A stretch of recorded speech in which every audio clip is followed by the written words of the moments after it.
Although they did start working with the Beals revolver in the year of 1856, it would not be the same as what you think of the Remington New Model Army today.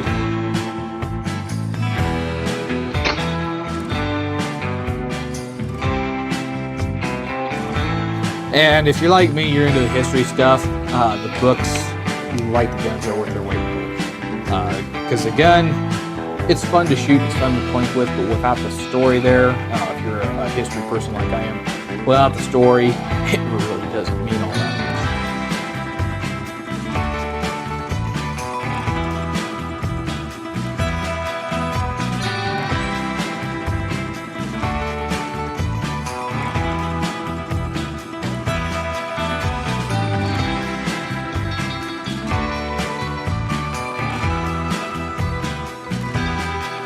Ruger Security 9. Can I redraw? You already looked? No. You sure Alright. you did? Now on 3.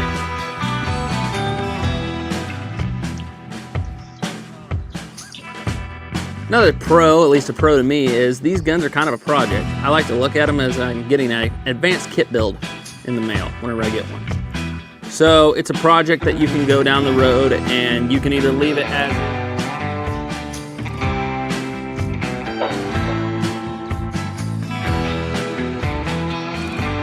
Most people believe that the Walker was Colt's first extent to a very, very large pistol, but it wasn't.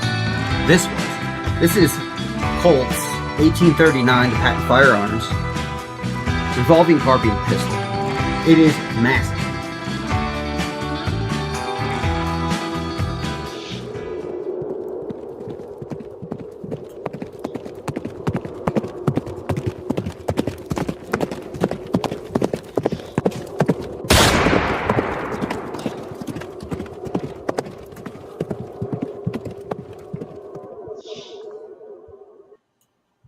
Hello, everybody. We are back. And Duke, you're still me. Oh, no, he's fast. He unmuted himself real quick there. It has been a while since we have done a reload show, and we're not going back to regular reload shows just yet, probably till the middle of the summer. But we had a special guest that Duke and I had got a wonderful opportunity to spend the weekend with last weekend, and that is Sheldon, the Saboteur, as you guys know him from the comments section. I want y'all to make him feel welcome. He is one of the as far as Native American history goes, I am just impressed with his depth of knowledge. Let's put it that way. He's really, really good with it. And so, of course, we have Duke and Snapper all together for the first time in like 3 months. It's been a while. So we'll get into talking here a little bit, but I want to go down and run through the comments and say hello to everybody. We have Diane Houston says, good evening, all. Gunsmith 4570 said hello to all. Louisiana Grays in said, well, good evening to all. Looking forward to the show. Mill Creek Range said, hey, everyone. Sitting here loading up 44 mag this evening. Jeremy P said, hi, everybody. This came at a good time. I needed a break from fitting a new hammer and trigger and grip frame on my flat top 44 Ruger. Ooh, nice. Kodak Tackman said, what's going on, y'all? By Landon C said, good evening, everyone. Let's see. Hello, folks. Tilgath, Blazer 3. Howdy. Brandon Burke said, howdy, y'all. Havar, I guess that's pronounced how you pronounce it, says, I'm not sure. He says, nice. Mill Creek Range said, welcome. Angelica said, hello, all. And David W said, hello, guys. And do I have any wrenches in the audience? I guess not. So we got them all on trip. So here we go. Anyway, Duke disappeared. How are we going to drain any bottles? Oh, okay. Gotcha. So anyway, we had a great weekend up at Fort Larned. Hi, Duke. Anyway, got to meet Sheldon here, and it was just a great time. We got to set up the civilian camp, and Duke and Sheldon and I and Henry, and it was had a really good time. Met some of you guys. Some of you guys came and saw us and talked to us, and so that was a good time all together. And I just want to get down here since Sheldon's kind of our guest. I got to kind of ask him, what got you in? I think I know, but what kind of got you into all this history that you've been studying here lately, Sheldon? I want to say just thank you for inviting me to this. What got me just into it was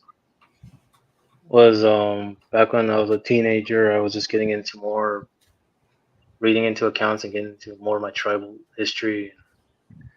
The more you got into it, the more refined. There is a little period where I stopped reading into it, and then one of the major things that got me like into the historic firearms aspect was I was 18 and I wanted a handgun, and the only thing that I could get was a Captain Ball.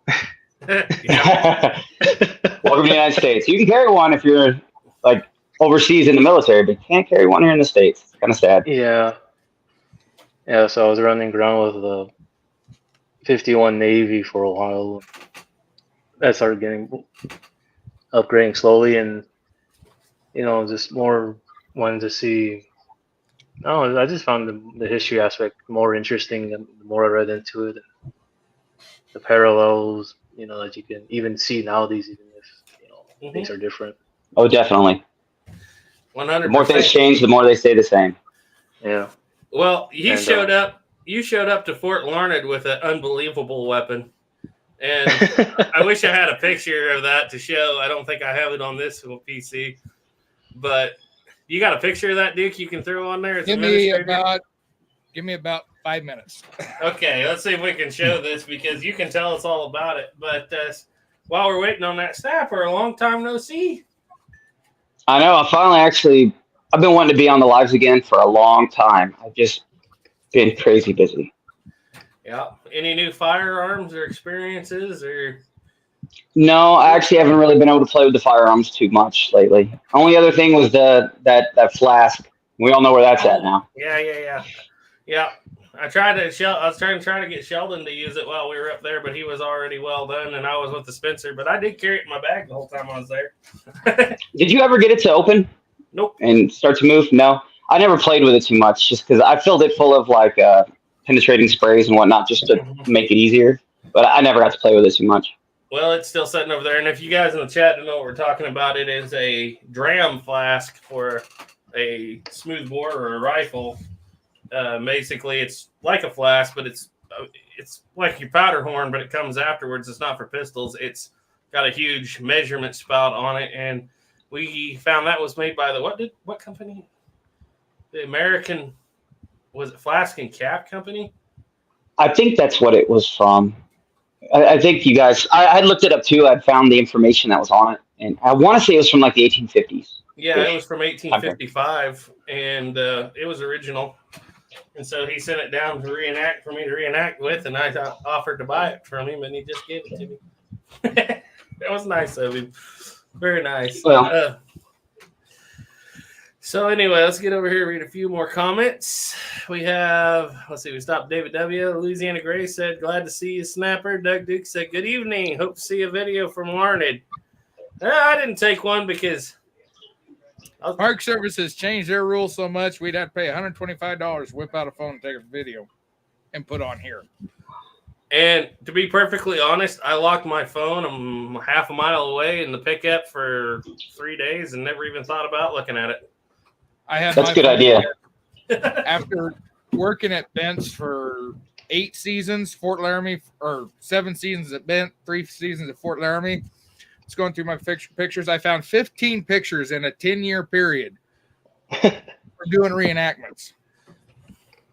So I had this thing there with me so I could take pictures. I was 4 days without, or 3 days there without electricity, without phones, without nothing, just living the dream, really, except for the wind. That sounds like paradise. Miles an hour. That sounds like paradise, even with. It was all right from sun up to sundown. It was just the night that was the fun stuff. Storms and wind, and Sheldon and I even had to knock our tent down one time. Yeah, that tent would have been nice if the poles fit the frame. Yeah, we had about a 4-inch gap between the bottom of the tent and the ground. And I went to kick one of the legs out from under that tent. I kicked the leg, and it wasn't the tent leg. Down he went under the tent. Then he tried to get out again. No, first I kicked Sheldon in the leg. And then I took the tent leg and I boom on my back. I throw on my back, hit the ground. Well, so we was making fun of Sheldon about something about he was been walking around in moccasins with holes for a couple days. I remember at the very end he said something about he'd seen me stumble and he'd seen Duke fall, so he had nothing to be ashamed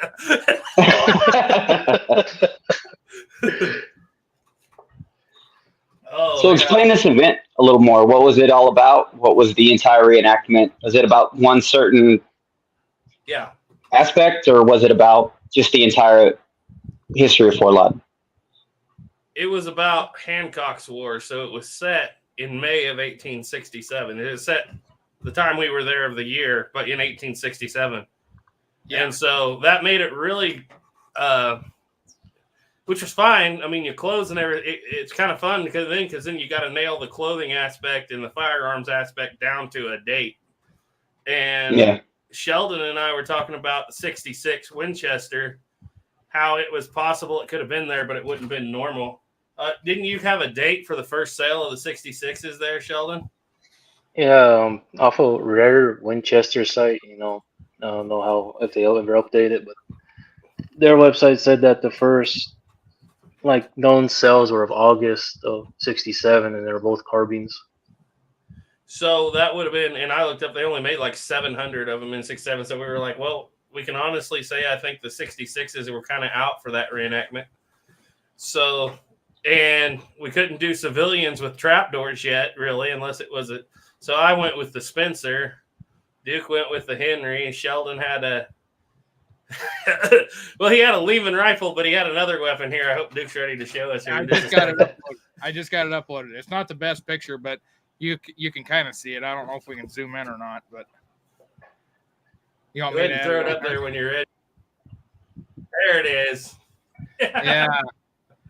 So you look at his arm there. What is that called, Sheldon? Like a knife war club. It's got 3 knives in it, and it's a nasty looking piece. Dude, that's cool. Yeah. That's pretty awesome. I need to get better pictures of it, but the pictures I got of it are when it's on my workbench. I don't want to show that workbench off. Well, it's just, I know that feeling. And you had to blunt the blades before we went in, but that was so cool because it's a historical weapon, right? You built it from pictures. Yeah, so there's a picture of he's a Itazicho chief, Spotted Eagle, and his is the one I mainly copied, especially the brass tack pattern stuff. He had different kind of blades, but I don't think they make reproduction of those blades. So I just went with the regular Green River butcher knife. The body where the blades go into, I had to shorten that a little bit because I screwed up, so that's why it's a little off shape. But it still works. I think and I'm trying to figure out how to store it in my place because I'm scared of it. Hang it on 2 hooks above your head, above your bed. Oh, that's perfect. It's not how you want to wake up or never wake up. And we got to talk about that decoration you have in your hair. It looks like it's over your shoulder here, but it's actually tied to a 3rd braid in the back of your hair. What is that called, that long string of discs that you made there? I've seen them get called hair drops. Mm-hmm. And the one I kind of try to copy was Duke showed me them, but there's a Lakota up at they're in the Fort Laramie Treaty, and he has his back turned to everybody, and you can see it running down his back. He even has some in his. He looked like he was wearing a Hardy hat. He had some discs in that too. But the more you look at those Fort Laramie pictures, you see more and more Lakotas wearing the same thing. Mm-hmm. Some of them have little on the trailing end of the leather. It has little spots and other stuff, and some of them are graduated real big to going down to real small. You talking about the discs? Yeah. I can't see him wearing that every day unless it was for ceremony. Yeah, honestly, from my understanding, there was no ceremonial significance to it. It was just jewelry. Yeah. Huh. Well, It made you look good. I just know when we helped you put it there in your hair, you had your chin up and you weren't going to look at the ground very easily. Mhm. I think it weighs about maybe 3-5 pounds. Yeah, it was crazy, but it was a very cool piece of history, and everybody there was, talking about it, and the war club. I was walking around the square. I always walk around the square with you because you drew all the attention. It wasn't because of my award-winning personality. I think it was. I really do think it was. You had people worried when you didn't show up for meals or whatnot. So. Oh, but yeah. Dick says, that Henry in the picture? Yes, sir, it was. Yep, that's Henry Crawford. So right there, that's the 4 of us that were down there in the civilian camp. Oh, yeah. Dick was kind of heading the thing up, and, well, he was pretty unreconstructed the whole time. Because they kept wanting to put me in that blue Yankee uniform. Dude, you don't look almost had a couple of bouts there. Yeah. Well, that and he didn't want to wear his vest in the mess hall, so and take his guns off. Boy. Oh, it was good times. But So yeah. that's funny. Sound like you guys had a blast. I was walking by the mess hall, and the guy that's doing the mess hall sergeant, he was playing the character accurate. They did have Victorian rules for meal times, but he was being a little bit obnoxious about it. And I just walked by the door of the barracks, and he yells at me, "No weapons, need a vest." And I walked in there and I said, "What are you serving?" He says, "It's on the table." I said, "I know it's on the table, but what is it that I would have to disarm to eat?" And he said, "Beef and rice." And I just looked at him and I said, "I'm not disarming for beef and rice," and walked out. So we spent the rest of the time eating in the kitchen in the back for the civilians, and I was washing the coffee pot a few times there, but we didn't manage to eat. We ate better than they did in the mess hall, I think. Mm-hmm. Yeah, Garrett had to wash a coffee pot to get me a glass of lemonade. It all worked out in the end. And then we had to haul the lemonade half a mile, it seemed like, for you to get a drink. Sheldon must have given up about halfway across the parade ground because I remember I hauled it the rest of the way. Yeah. Oh, I'm not used to wearing moccasins, so my feet were getting sore. Yeah, you had some really nice hard-soled moccasins, but you had them on inside out, right? Yeah, I ended up sewing them inside out, or so the stuff that was supposed to be on the inside were on the outside, and I was like, we're just gonna roll with it. I don't feel like undoing all stitches and sewing it back up. I don't blame you. No, they look They good. look It looks good. all right. And you made those leggings and everything out of South Union Mills wool? Yeah, they're shroud cloth or trade cloth. Yeah.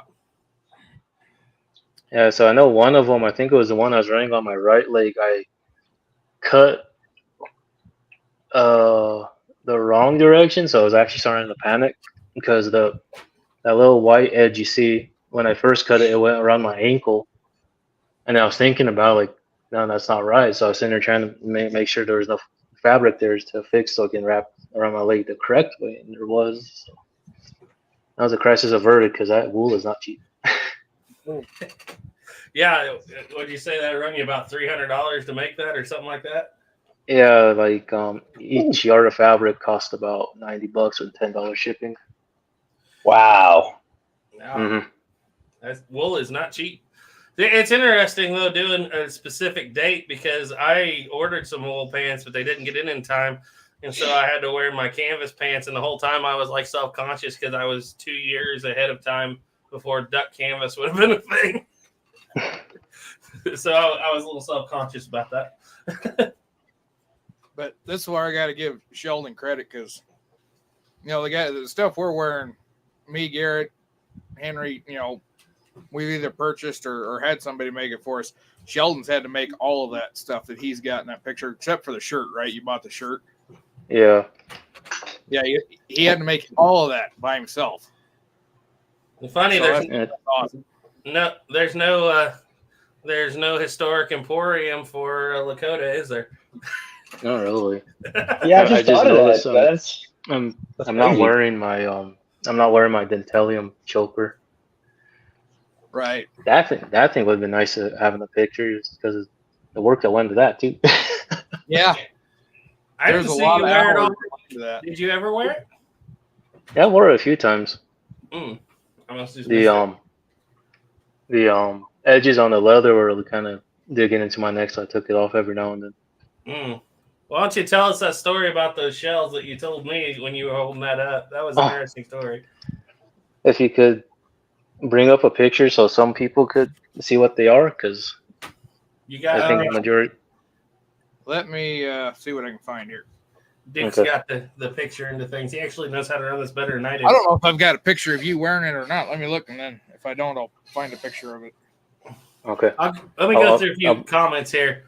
We have Arizona Ghost Riders. Hi, Santee. He said, you group of Hey, Santee. rapscallions, keep up the great work. Thank you. Skinny Pedal Down said, hello from Idaho. Thanks, guys. Jersey Red said, hey, you Duke. Carson Branham said, buenas noches, compadres. Classic Guns Today said, hello, turning in during an evening hike. Oh, that's cool. Carson Branham said, come on, guys, 36 watchers and 14 likes. We can do better. Yeah, we got 46 now. Angry Ranger said, evening, gentlemen. Using my phone to bounce Wi-Fi via Bluetooth to my phone. Doug Dukes, Henry, yes, it was. An Angry Ranger said, evening, gents. Using my phone to bounce Wi-Fi off of my tablet via Bluetooth. I'm not tech savvy. I hope I can keep it going and visit with y'all. Well, we hope so, too. Darvis says, I really want a Charleville. Well, they can be had. The Tennessean says, howdy, folks. And Darvis said, hello from Minnesota. And we are caught up in the chat. So if you guys have any more questions or anything, shoot them out there. We don't have a real subject this week. We're just having a friendly conversation. Can you take this picture down, Dick, so we can see each other? Yeah, give me just a second here, and I will be right on it. So I found an actual picture of those things being used. And there's Travis Lynn is in. He said, enjoyed meeting you all this evening. And yes, now I know who you are. Yeah, he was around on Saturday, and he walked up and introduced himself to us, and we had a pretty good conversation about trapdoors. Oh, yeah, I remember that guy, yeah. I can't remember names to save my life, but I can remember when you put a context to it. He come to Larned from Kansas City, so that must have been quite a trip. I hope he didn't come just to see us. That might have been a disappointment. Yeah, we was just hanging out under that half tarp. By the time that people started showing up in our camp, we were also tired. We're sitting there laying there, taking an afternoon nap, and then we just nicely all get laid down, and everybody shows up. Yep. That's how it always goes. We found out Duke and Henry can give pretty good speech from sitting down on the ground. It's authentic to first person. What's that? It gives a kind of a more authentic feel for first person. Mm-hmm. Yeah. Oh, I didn't know that was part of your plan. There were supposed to be some people there reenacting the 7th Cavalry. Yeah. They never showed up. So I'm just sitting there and people walk up and it's like, oh, what are you guys all doing? So I just go into my spiel. It's like, yeah, we was guiding some wagons across and because we was told this would be a little bit safer route, and we got burned out between here and Fort Dodge, and being I'm out of a job, come back to look to see if I can scout for the cavalry, and they ain't showed up yet. Yeah. And then they did their cavalry reenactment right in the camp. Yeah, didn't even bother to tell us. I was like, Garrett, I'm sitting there. I just nicely got laid down. 20 people show up all at once. And all Once of a we had sudden- all week. Garrett's like, oh, there's a bunch of people coming. And I stand up there, and I've done it long enough that I know when people show up like that and get in a line, they're there for a program. And the one guy said something about he was complaining about having to change uniforms 5 times that day, and said he guessed he was doing the cavalry program.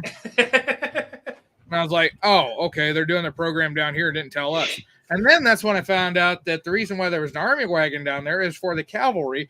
Us civilians weren't really supposed to be using it, but they didn't show up. So, Yeah, you went first person though. You informed them that Joe Milner had gotten drunk and led the cavalry off to Fort Dodge. So that's exactly why they weren't there.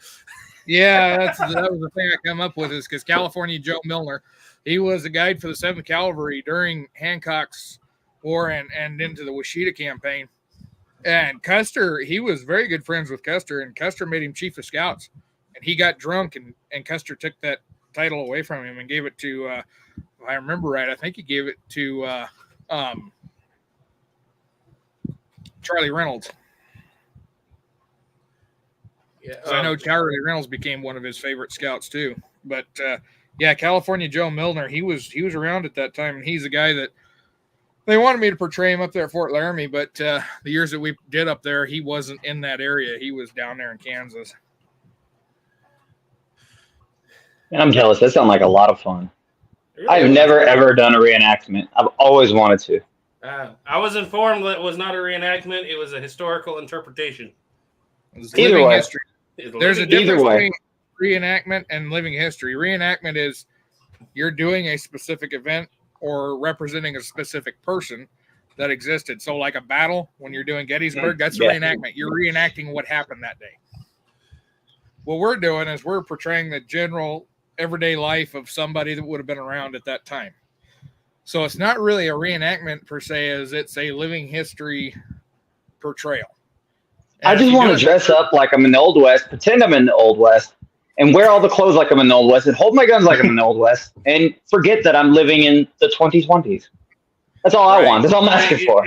What's hilarious is like before we went, and I knew this already, but it really was driven home after a couple days. If you watch a 1950s Western, Duke told me this before we left, the only thing people in the Old West would recognize about a 1950s Western is that the horse has 4 legs. That's exactly the truth. And it don't drive home till you live it for a few days, and then you're like, yeah, that's just, it's not. You know, thinking about that, how weird it would have been for people extremely old people to watch the Western. I bet you they were not Western fans. No, probably not. I'd love to hear somebody who was still alive, like 90 years old, watching John Wayne. See, just to hear their portrayal. Like, well, what do you really think? What is that you're wearing? Belt loops? Yeah, we got to have some fun experiences. Got to learn some historical things. I got to learn what happened. What happens when you drop your Colt down in a gopher hole. Uh-oh. I had to take that thing apart because it bounded up. The gopher hole dust bound a Colt up and wouldn't operate. What was it, the 51? No, it was a 60 Army. Okay, explain this. What happened? Exactly what happened to keep it from moving That was there? the one you bought for me, right? No, that was mine that did that. But it had the barrel off mine on it. Right, yeah, because That that's what barrel binds guns up. It just always has. But no, it wasn't the barrel that bounded up. What had happened was I got down to lay down and take an afternoon nap after everybody had disappeared again.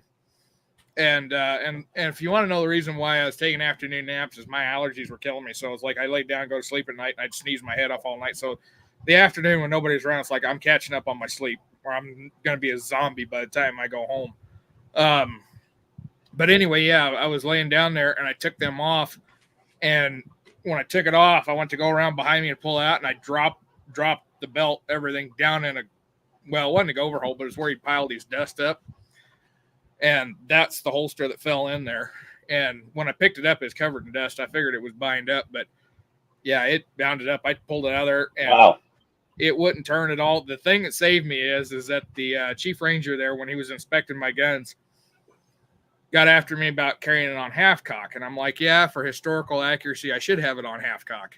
Because, that's the way they did it back then. Safety. If that hadn't been on half cock, I would have never got that cylinder off because the bolt would have been locked into the stop. Could you pull the front barrel off of it and then be able to just pull the cylinder barrel off and then it should work? And then I got the cylinder off. And after I got the cylinder off and blew down into the inside, all of a sudden it went to working. There was a little bit of dirt that had got between the cylinder and the base pin. And Wow. once I got the cylinder off, it went to working fine. See, that's good information to know because I personally don't drop my guns. You know, it's just not a thing I do or like to do if I do.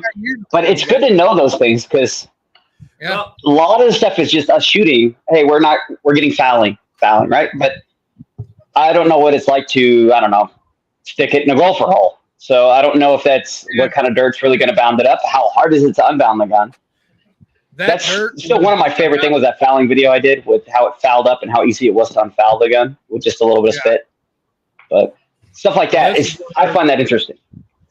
The dust was the consistency of baby powder. Mhm. It was super fine dust. You would think that wouldn't even bind it up. That's crazy. well, I That's think interesting. you Well, might have had a Consider the claw. Do you think holster it- kind of went down in.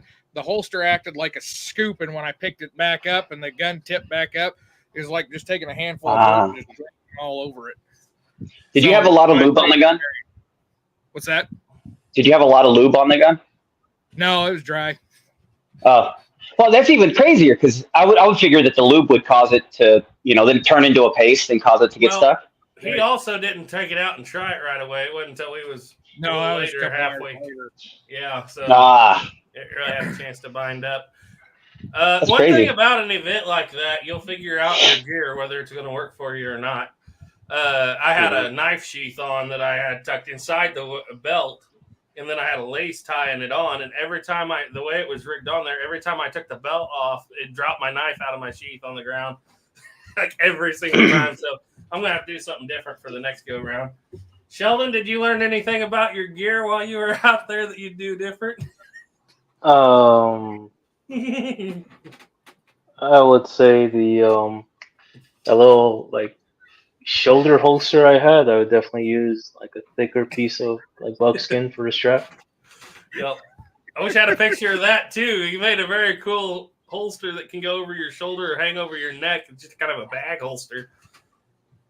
And Oh, I'm you trying to find, like I said, I'm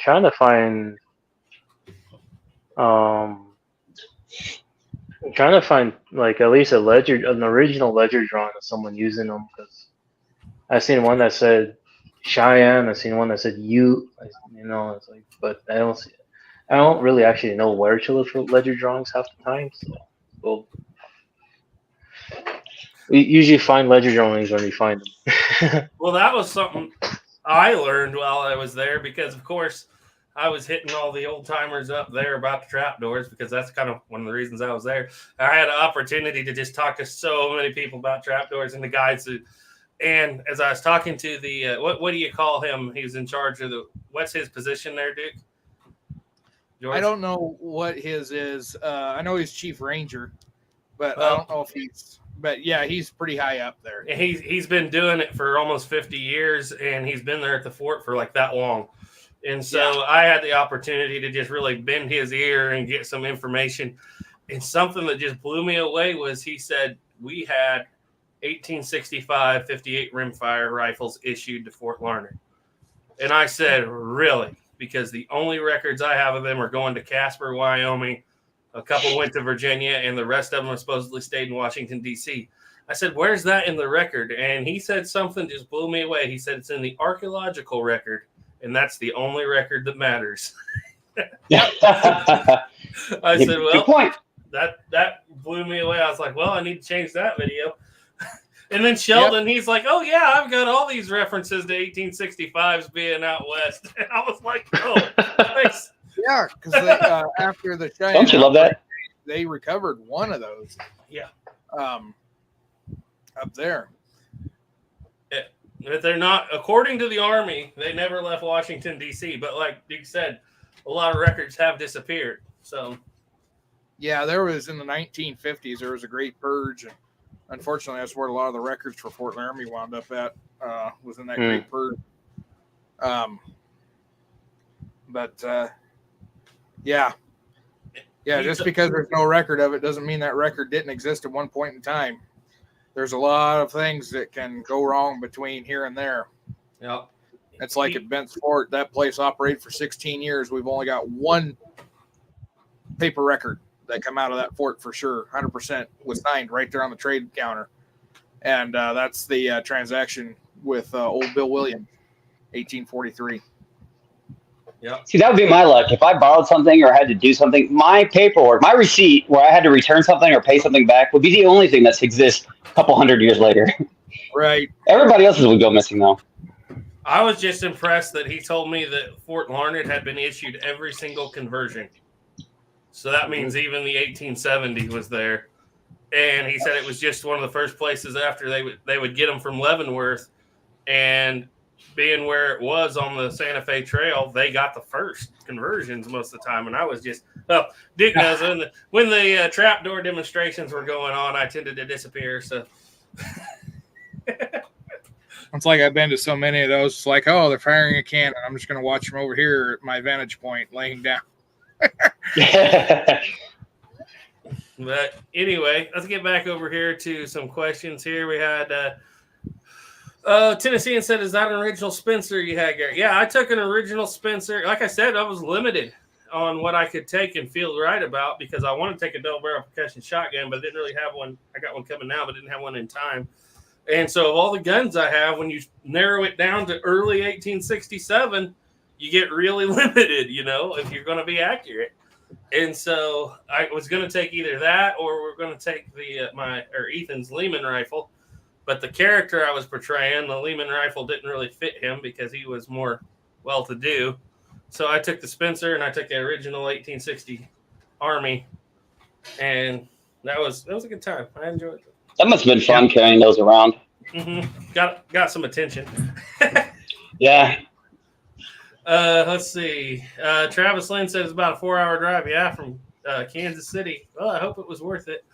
Old one guy said, "Good evening, guys." Doug Duke said, "Garrett, take the knife off your belt before you take the belt off." Well, I had the sheath lashed to my belt, so I got to where I take the knife out of the sheath. Byland and C said, "Duke, was there no Crisco on that 1860? Never would have bound up if you'd slathered it in Crisco prior to the event." 100% true. I probably would have been better with bear grease. Okay, Travis Lynn said, "How many trapdoors do they have now?" If you mean us, 14 or 15. All of them? All of them. I think like 1 or 2 are missing. That's about it. Yeah, I don't have an 1879 or like I call it the 1877 third variation, so I need that one. And I think the shotgun version is the coolest by far. I need the 1906 bayonet or training rifle, and I really want one of those 1940s rope launchers that they took to Normandy. They made those out of trapdoors. So. Yep. Hey, Garrett, was that the right thing that I showed you that time? I was like, you need this, that one that looks like it was just made out of a 2x4. Was that the right training rifle? No, that wasn't the right one, but it was someone somebody had made up. Oh, yeah, it looked like just a 2x4, somewhat painted like a trapdoor. At the Fort Larned, they have a bunch of them, but they have, because of park rules, they have to fire replicas. So as far as I know, I think they have the only 1866 replicas possibly in existence. Don't they, Duke? That's cool. Yep. Yeah, that was way back in the day because they ordered some and Fort Laramie was supposed to get a couple, and then Fort Laramie, I guess, dropped out or couldn't afford it or what the story was there. But yeah, the one variation you got to get those, the Whaler trapdoor. That's the rope launcher? Well, I know that they used the harpoon launcher. The harpoon, yeah. Yeah, that would be fun. Yeah, that would be awesome. That would be a lot of fun. The thing about those is I got to get one because everybody laughs when they say they used the trapdoor way too long, all the way to the Spanish-American War. I said, little do you know they used it all the way to the Normandy landing because they took these rope launchers, they took these trapdoors, cut them down, and made rope launchers out of them. Now, is that what they were shooting from the water over top the Rangers ended up climbing up? Were they using trapdoors for shooting those ropes? There is 2 different rope launchers. One of them is a mortar rope launcher, and when you talk about point du hoc, that's mostly what they're using. Oh, okay. They had a trapdoor rope launchers for other things that were there and were fired. For one thing, to pull small craft into launch the rope, pull small craft into larger craft, things like that. But yes, a couple of them did go up. And it's funny because they're 1884 trapdoors that are just cut down. The only issue is to get one, you've got to get a tax stamp because they're 12-inch barrel. And so, Oh, fine. yeah, so I got to do that eventually. But I always tell people when they say they used them way too long, I said, yeah, all the way up to Normandy. Here's a question for you. If you can't find one, could you make one out of a gun that was already messed up, somebody sporterized? Yeah. Or that's probably your best bet By land and if you sea can't said, find one. By land and sea said line throwing guns, yes, and he probably knows way more about them than I do. I'm gonna have to get in with him on information on those. So anyway, we're gonna get away from I'll that. pull up the picture of those shells that Sheldon Yeah. was talking about. Throw that up there. Oh, that's cool. I feel like I typed in the shells and these two historic photos popped up, so I'm like, let's put it in historic context. That one on Yeah, the so- right must have been wealthy. Both of them. Go ahead, Sheldon. Yeah, because Her entire shirt. it's a yoke. It goes like her sleeves to up to maybe her middle of her chest. Yeah. Wow. But Yeah. no, they were traded out this way by trade routes and stuff because they're really popular with the Northwest tribes of like Northern California, Washington, Oregon, Uh-huh. and then they start making their way here. Like there were ways to measure the wealth you made. Men and women both wore earrings. Nowadays, only the women wear the earrings. Well, I think really women are the only ones that really wear dentalium nowadays. But men occasionally do. But I mean, nowadays they're almost a status of wealth again too because it's expensive. Yeah. So what are they exactly? They're curved little shells, right? Yeah, they're a mollusk. Ah. That's a shell of a little mollusk. They used to be found along the northwest coast, but because of people, modern day society, whatnot, pollution and stuff, they kind of died out. So they're mainly farmed out of like Southeast Asia now. There's two kinds. There's like a smooth, and those are worth more because they're smooth and they're like more older. Versus you have ones that are more like scalloped, and those are like younger ones that they farmed out quick. So are there straight ones and curved ones? Is what you're telling me? No, only curved. So the story is back in the teepee days. There was a boy. He wanted to be a heyoka, and a heyoka is a sacred clown. They do everything backwards. Like you say, hurry up, run. He's gonna walk. You say shoot. You say, give me this. He's gonna hand you something different. Mhm. And so he's just gonna. They're called sacred clowns, but so this one boy, he wanted to be one, and it was him and his sister, and his sister probably had earrings like the one on the right, on the right, and she she loves them. They're expensive, pretty. And he says, what is the word? I can't remember the word for young little sister in Lakota right now. But he says, I came back from the village up the river. They have earrings like yours, but they're straight. If you strained out your shells on your earrings, you'd be even prettier. And she's like, yeah, that sounds good.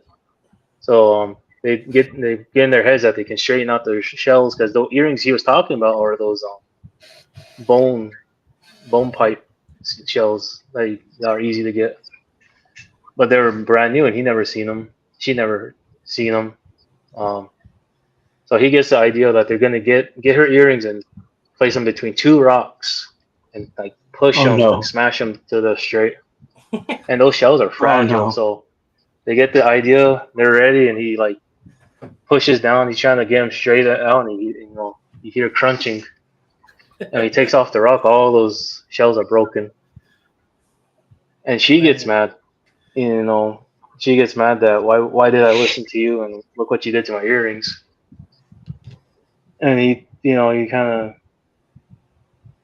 I don't remember, he takes off running or something. But after that, they start calling him shell straightener or straightens shells. Has he tried that? He tried to straighten the shell, He who straightens shells. make them more valuable. Yeah, it didn't really work. And the same You would think sibling. you could almost I told- grind it flat, but not crush it flat. Well, they're if you see like close up pictures of them, they're more curved. Gotcha. They're very interesting. They are cool looking. Yeah, they're cool and they're kind of a pain in the butt to make. I'm sure that's what makes them so expensive, or as a sign of wealth of that time. It's hard to get, probably, depending on where you're at, and the amount of time and effort it takes to make jewelry or clothing out of it. Mm-hmm. Well, he had a choker. Yeah, it was That's a pain in cool. the butt to make. He didn't want me to straighten his choker, I guess. It looked like a lot of work. It really did. Okay. You can probably go ahead and take that down, Duke, if you want. Give me just a second. He's still looking for pictures. So over here, just a little bit more. There we go. Comment sections. Victor Schultz is in. Can you see the screen, Saboteur? Because I don't know how to pronounce what Carson's saying. Haida and Squamish, I think those are Californian tribes. Oh, gotcha. Okay. Or that northwest coast. He said they used them as money and a store of value.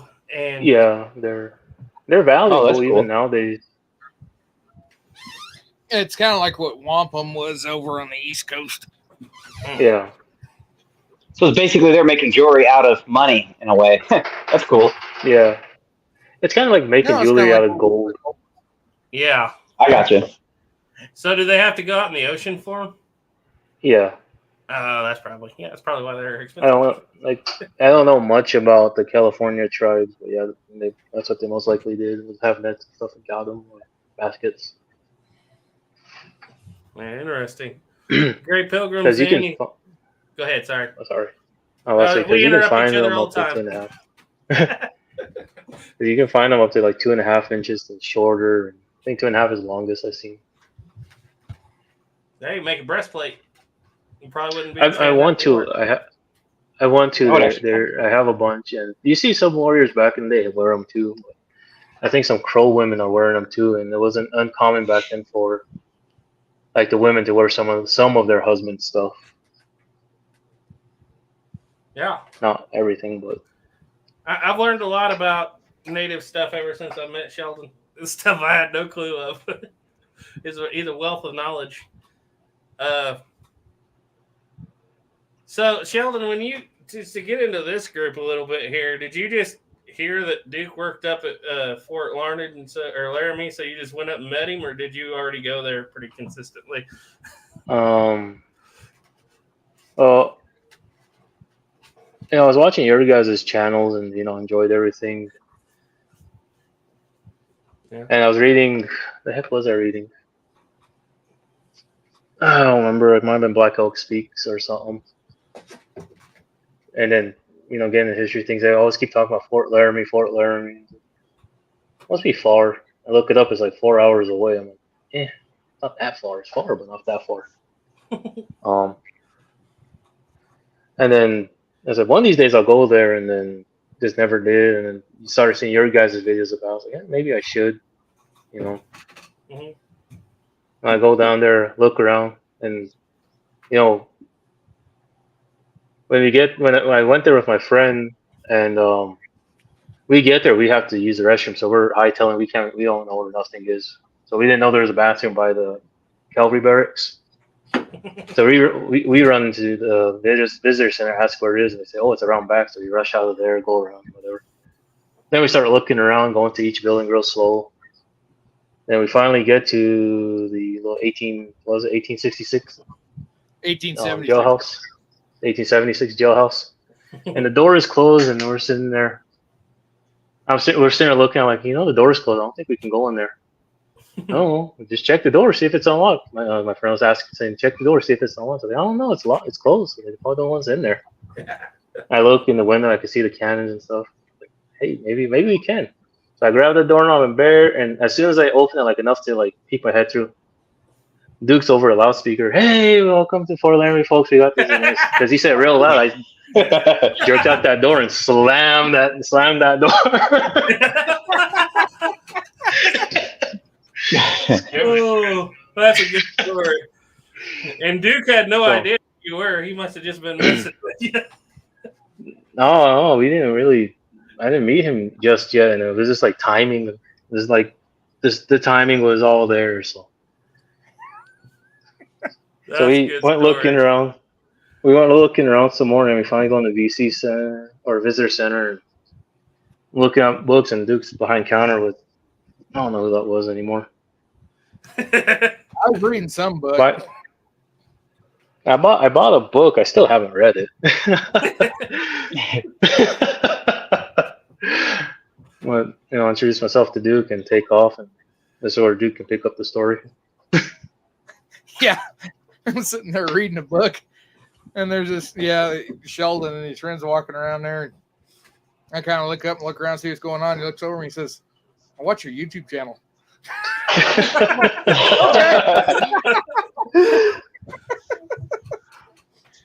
And then what's funny is he tells me his name. We talked there a little bit, and I ring him up. And he goes out the door, and I'm sitting there like, Sheldon. I know there's a Sheldon I talked to on the chat.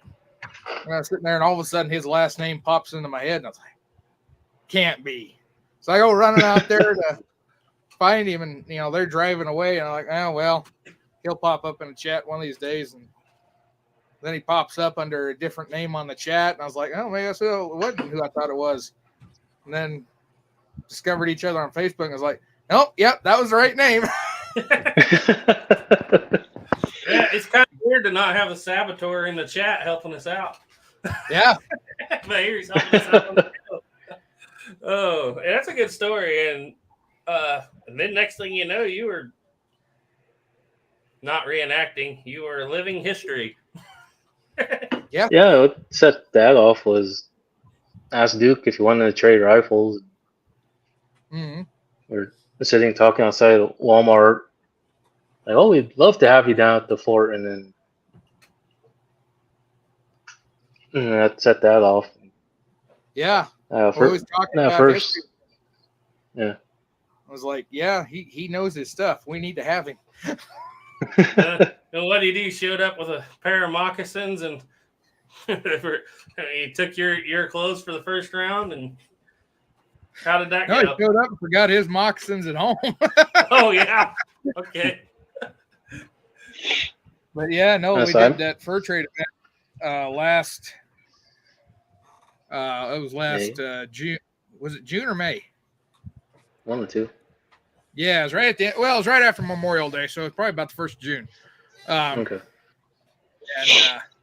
And this first fur trade event we've done at Fort Laramie for a long time, a really long time. Like 2016 was the last one done, so 6 years, 7 years, whatever it was. So I'm sitting there and I'm like, we've got 4 reenactors, well, living historians. Got old buddy Sam up there that had worked there for years. He did fur trade. And you have me. And I invited Sheldon down for that. And then we got a guy that was kind of cast upon us. And I had my doubts. I'm not going to say names. Was this Blueberry Cobbler? Yeah.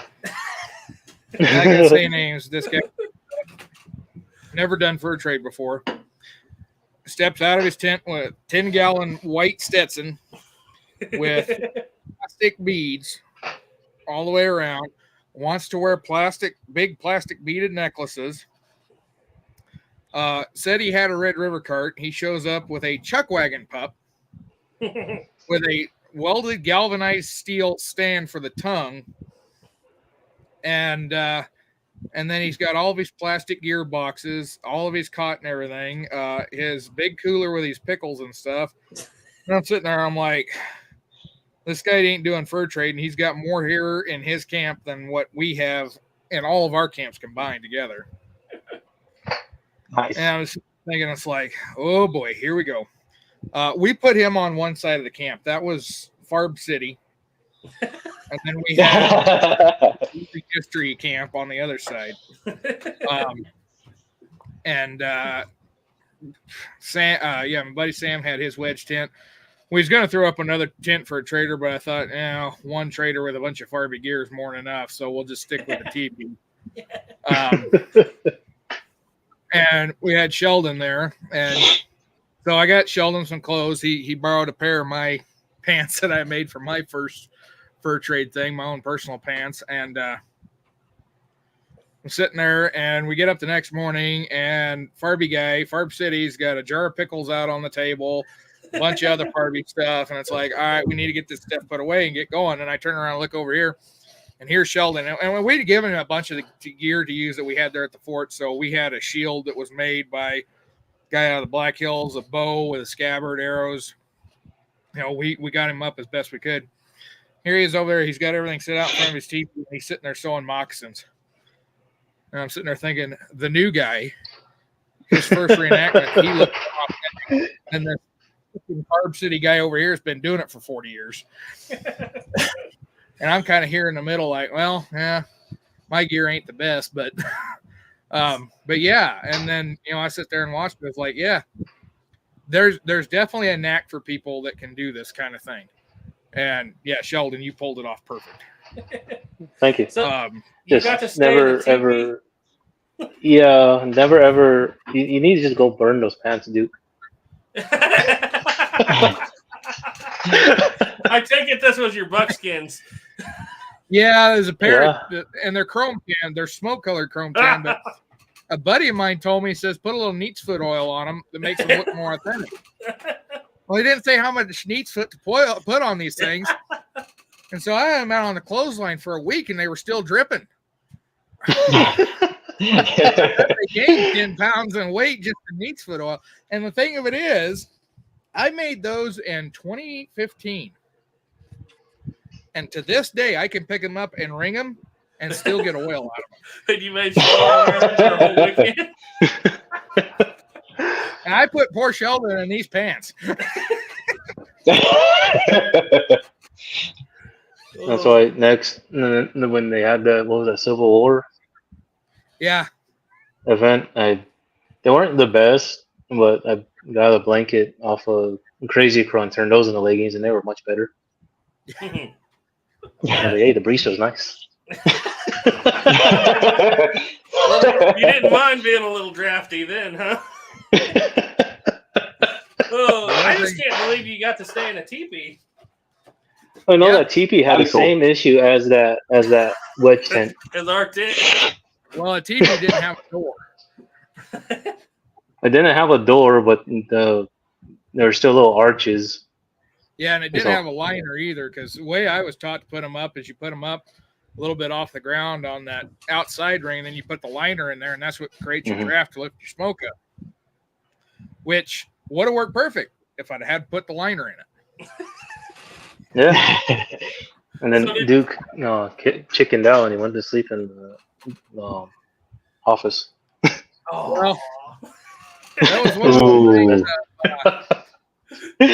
I was messing. I was set up by the river, and I thought, oh, perfect. We'll sit up by the river. We'll sit up down there on them sandbars, because, when you sleep on the sandbar, it gets pretty comfortable after the first night. Your body kind of moves that sand, and you get. No, I set that teepee up right on top of an old gravel bar. When we would set that thing up, I actually bent one of those iron stakes over like a hurricane stake. I bent it trying to drive it down through that gravel.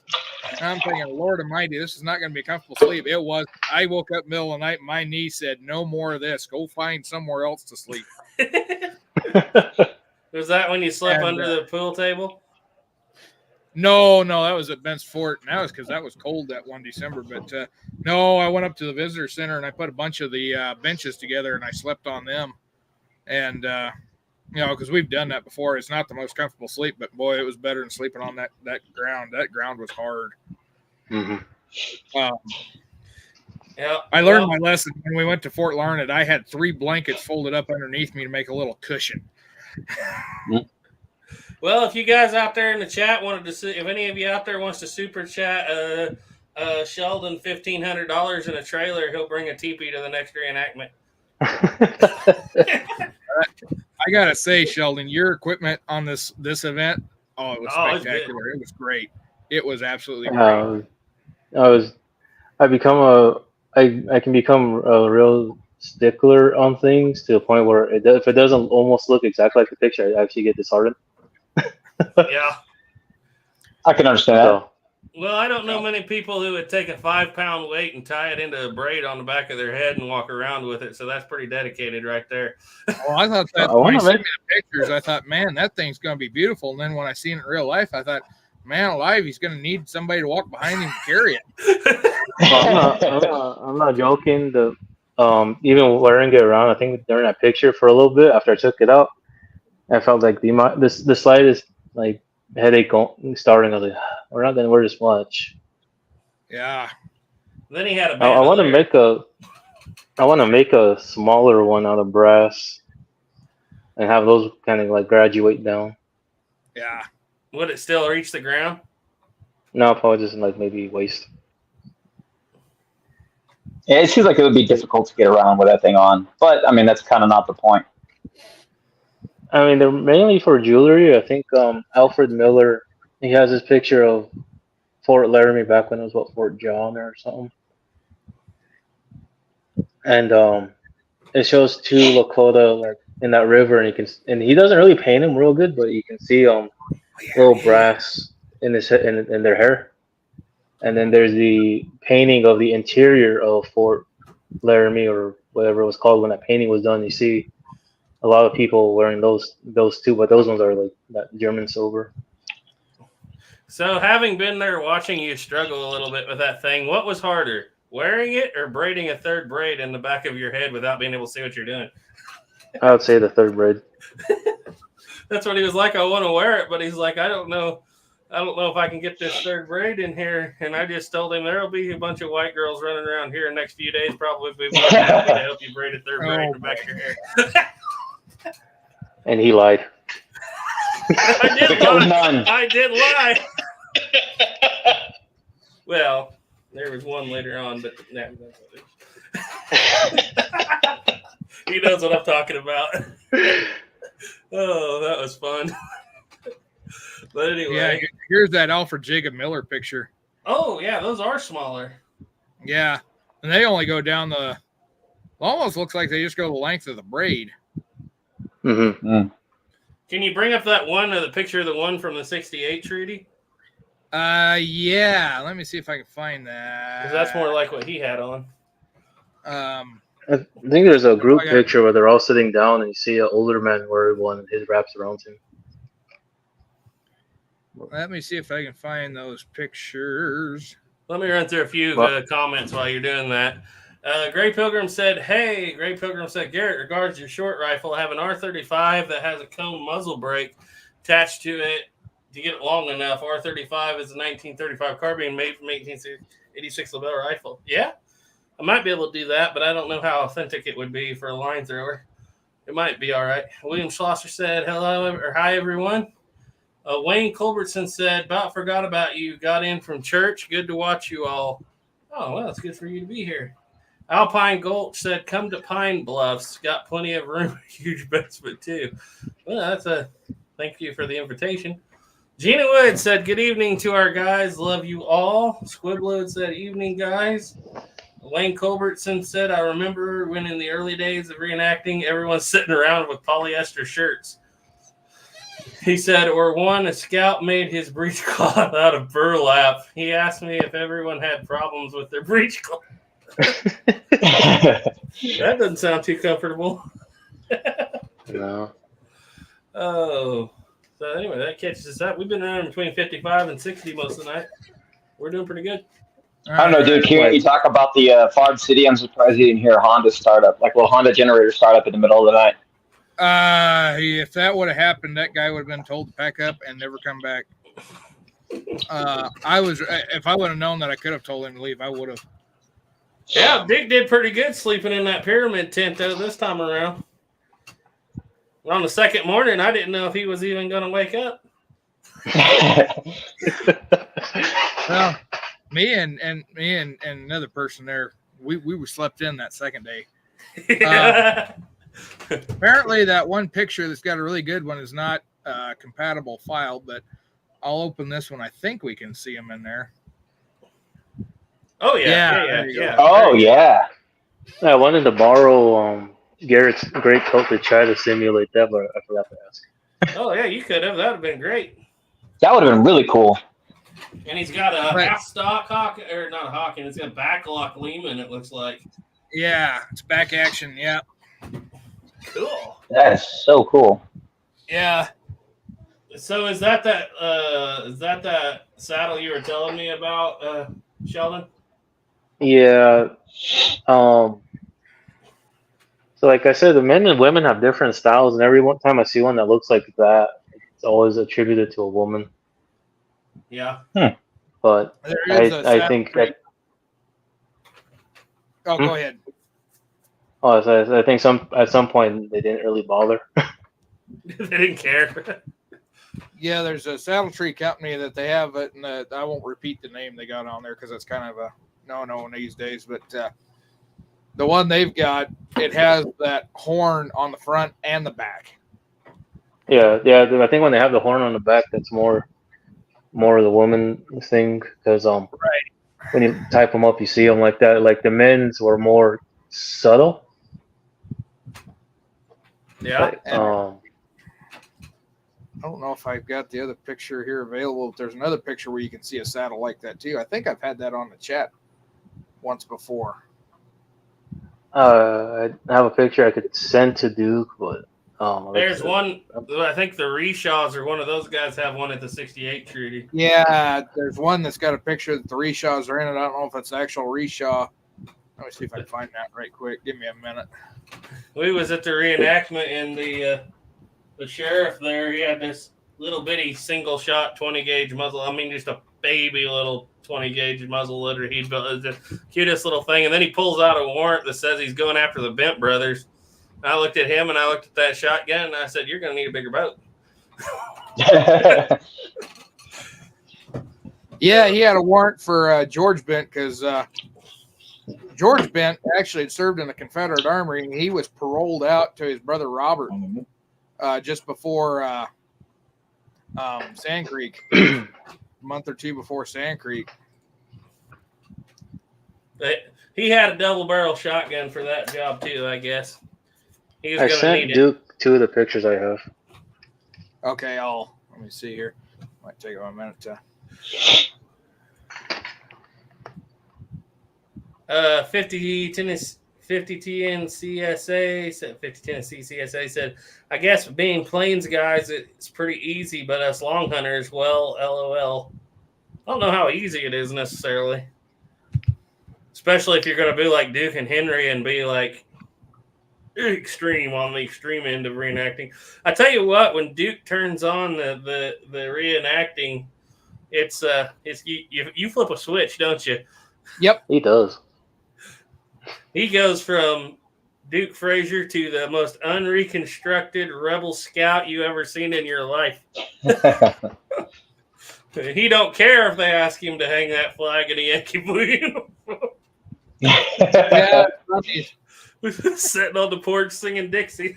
That was what a great moment. That was the guy who was there, George, Chief Ranger guy.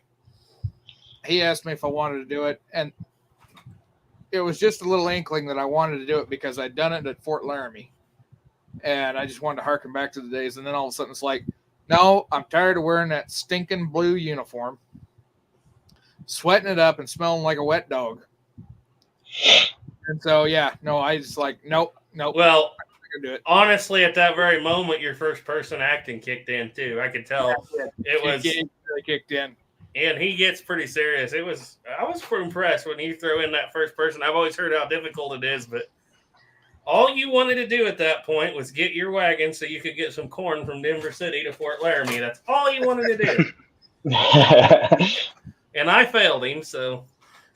Yeah, it's funny. Yeah, George walked away there, and I just started singing, "I'm a good old rebel." Now that's just. He didn't like my Hoyt Axton version. He said it was too happy. Didn't exist yet.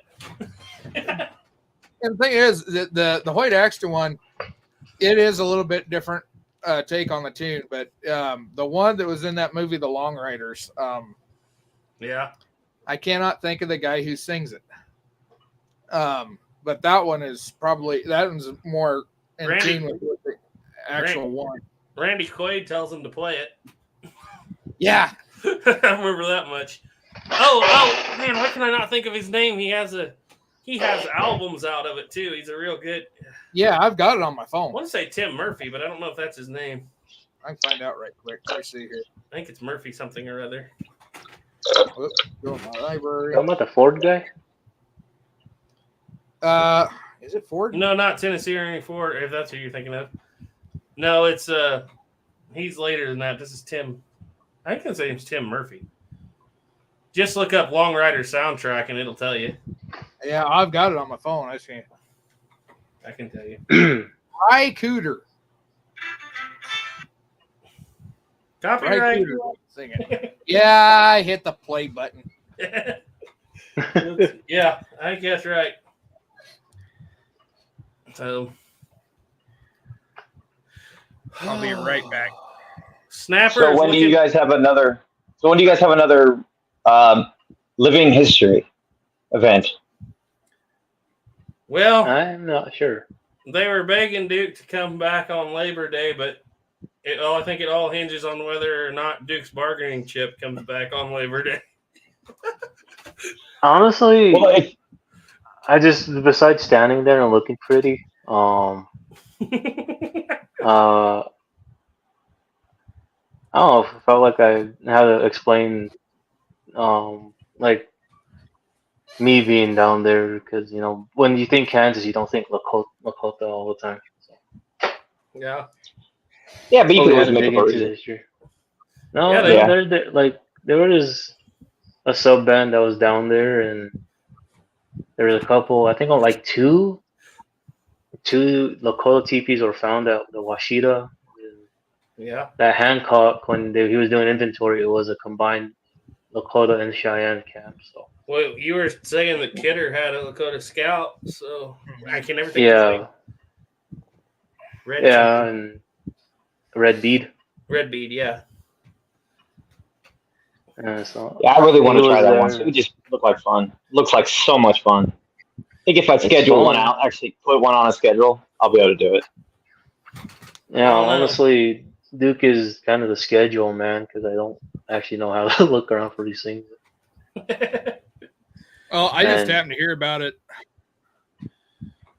back in October, and it was one of those that the guy that was organizing it, and he's an employee there at Fort Larned. I know he's big into the living history stuff, and so I thought, yeah, I'll try to get in on it.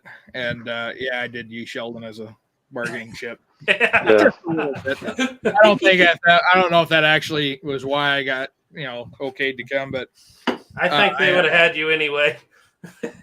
I asked him. I said, "Yeah." I said, "I'd be interested in playing a scout." And he says, "Okay." He says, "Yeah, we're gonna have a few scouts." And I said, "Yeah." And I said, "I got a Lakota friend that is interested in getting into that." And it's like, "Oh yeah, we'd be happy to have him too." So it was great.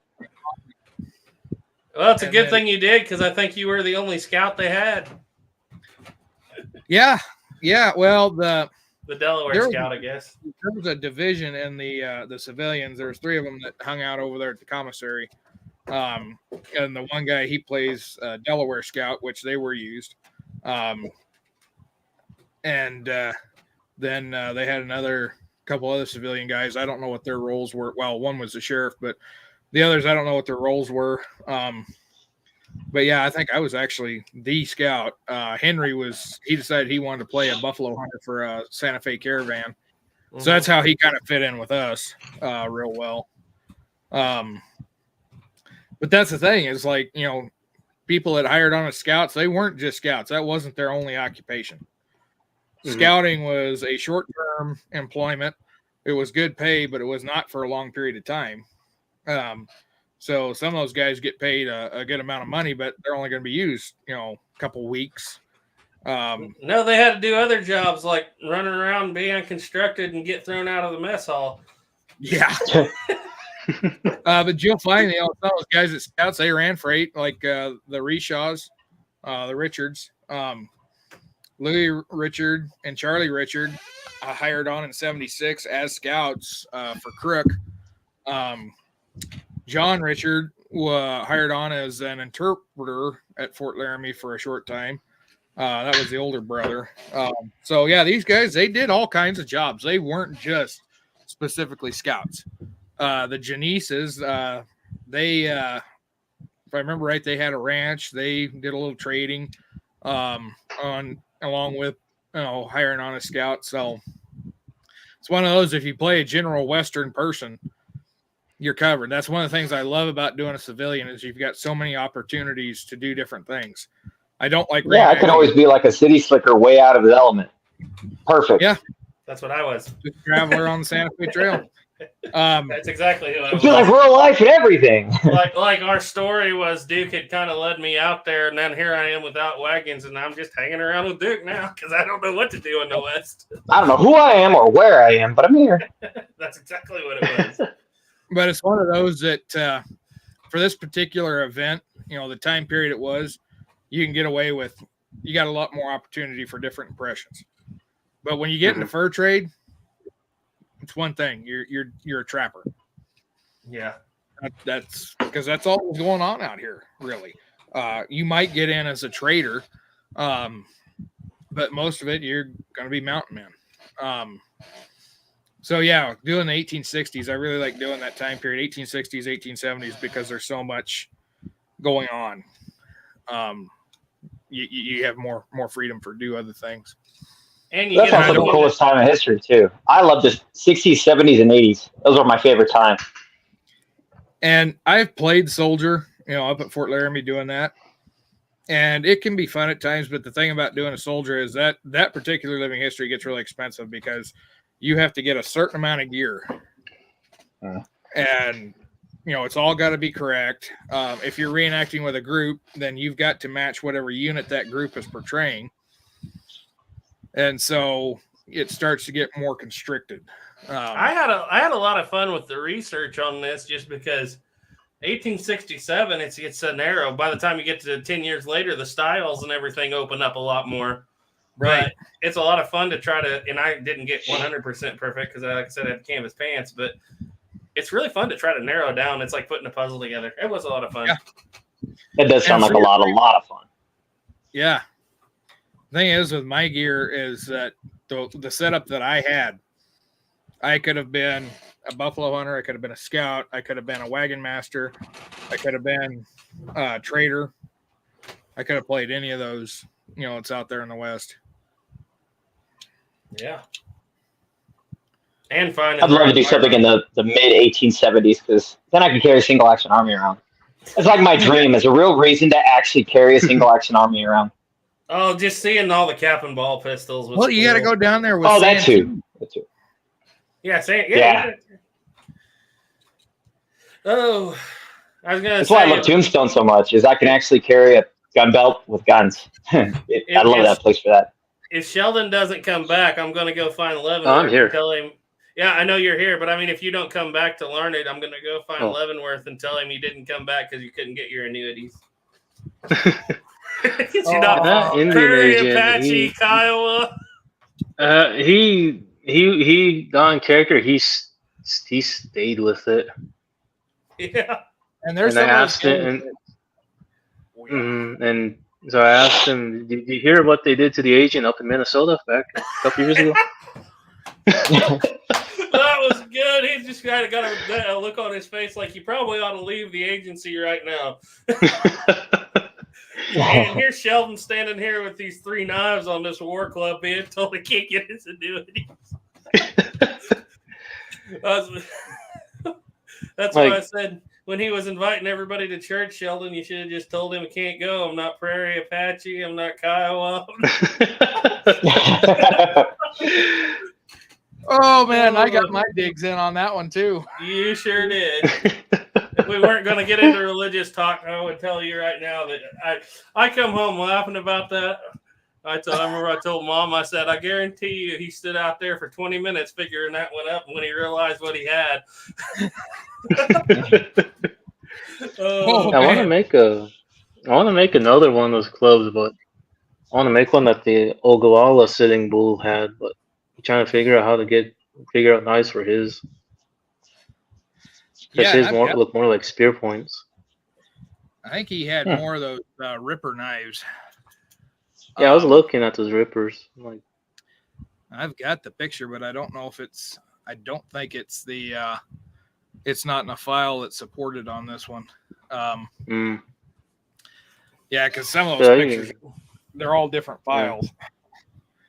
you because know, I found even a PDF that talks about that, and the last one he had looked more like the one I had, but no one knows where either of them are, I think, or one's in the museum, either. What was One- funny is up there at Fort Laramie, I had them order a bunch of. I had them order a Spontoon. I had them order one of those pipe hawks like what you had there, Sheldon, and then I had them order a gunstock club. And they all come in, and I'm expecting this gunstock club, to be that long. It comes in and it's like that. Yeah, I've seen that. And I'm sitting there, I'm sitting there doing the talk, and I was like, this is the kind of clubs, and if this one, actually would have been like that, but they downsized it. now, Sheldon, tell us about you told me about the only time that club with those knives was used that you'd read about. That was a pretty good story. I've been looking for more, but they're kind of limited, especially out this way. Like you see them. I'm trying to remember if they were mentioned at Fetterman or not, but just don't quote me on that one. Okay. The only one time I can think of it being used is that Ogallala Sitting Bull. He used his last one, the 3-bladed one, at the flagpole incident at Red Cloud Agency, September of 1875. Okay. And that's when some of the hostile, quote unquote, hostile natives, low big man, they wanted the American presence out there and get the Americans to stop ordering them around. They killed the secretary because they thought it was the agent. But they accidentally killed the secretary, and those ones that didn't want the Americans around, they were trying to cut down that flagpole, or they did. And Sitting Bull the Ogallala, or Sitting Bull the Good, as he was called back then, he comes storming there on his horse, swinging that around, chasing everyone off. And I would run if somebody was swinging that around me. I'd run pretty quick too. Yeah, and the best way I could say it is because I got asked when I mentioned that once. I said, "Would you run away from someone swinging that?" I was like, "Yeah, especially if he's, basically, running around in his underwear, screaming off top of his head. Yeah, I'd run." The only thing that would make it scary is if he was completely naked, because then you definitely would be running. Yeah, he was only one. I want to quote He's Dirty Harry movie so bad right now.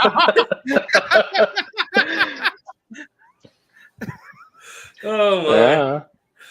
I really think that is the ultimate win. If you ever had to get away, strip off and just run towards people. I promise they won't fight. They're just going to run away. Well, I John figure when a Coulter man's did it. running through with a butcher knife. He's not out collecting for the Red Cross. Yeah. And I did clean that quote up quite a bit. Doug Dukes asked, Duke, are you headed to Taos for the 8th or rendezvous? No, unfortunately, I burned up a good amount of my paid time off for this event. And so if I draw my Wyoming hunting tags, I have no PTO time as my other 3 days that I've decided to use for other things. And so if I draw the tags, I can't do any other reenactments this year. I ain't going to have any time. If I don't draw the tags, then I might go up and we'll see what my standing is with Fort Laramie at that point. And I might go up and do their event, but in August, but I'm not holding my breath and I'm going to do much for the rest of this year. I actually might go to Fort Larned again in September. I think that would be fun. I like Fort Larned. Yeah, it's really good. For being a small park, they have a really good living history program Mhm. for these events. Granted, they only have a couple events every year, but when I was at Bent's Fort was the best. And when I left Bent's Fort became not so much the best anymore. So Fort Larned right now is probably one of the best out here, in the Western Parks for living history reenactments. Fort Laramie was good at one point in time. There was somebody that came in there that killed that. And, me and my boss spent most of last year trying to rebuild that. And I think it's one of those I figured it'd take 5 years. He thought we could get it done in a year. It was really off to a good start getting it done in a year. But the way things have gone with the Park Service, which I'm not going to get into that, but the way things have gone with the Park Services, I don't think it's going to come back. Yeah. Yeah, I saw Fort Union and North Dakota having their rendezvous event. But Yeah, Fort Union has good stuff too up there. well, I think they got spoiled by Michael, by Dad Hen. Yeah, they have some good stuff up there, but I've never been up there. It's so far of a drive. Mhm. Because it's Yeah, it's 4 like hours 6 up there from Rapid City, and that's 8 hours from me.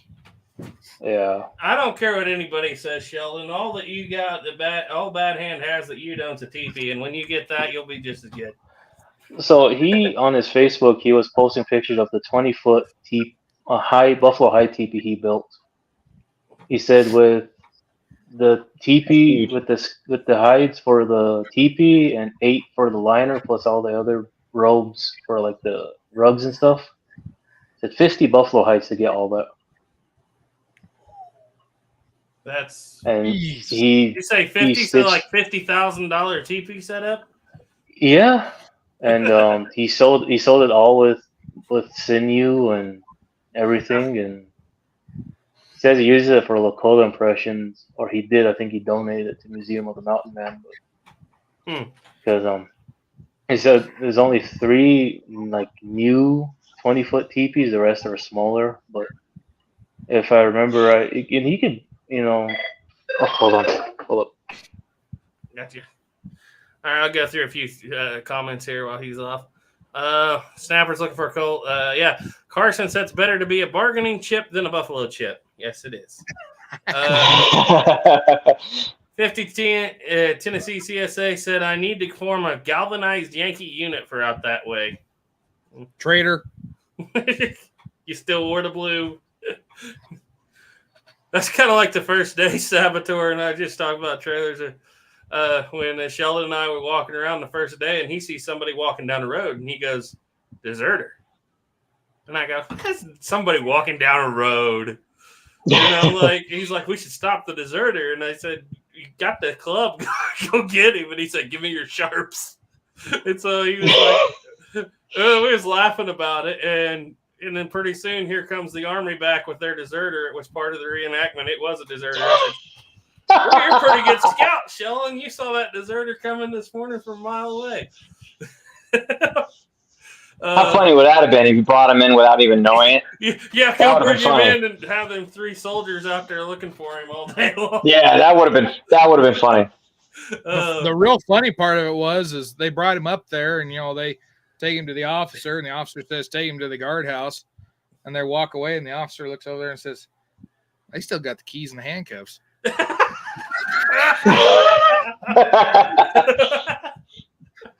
Oh yeah.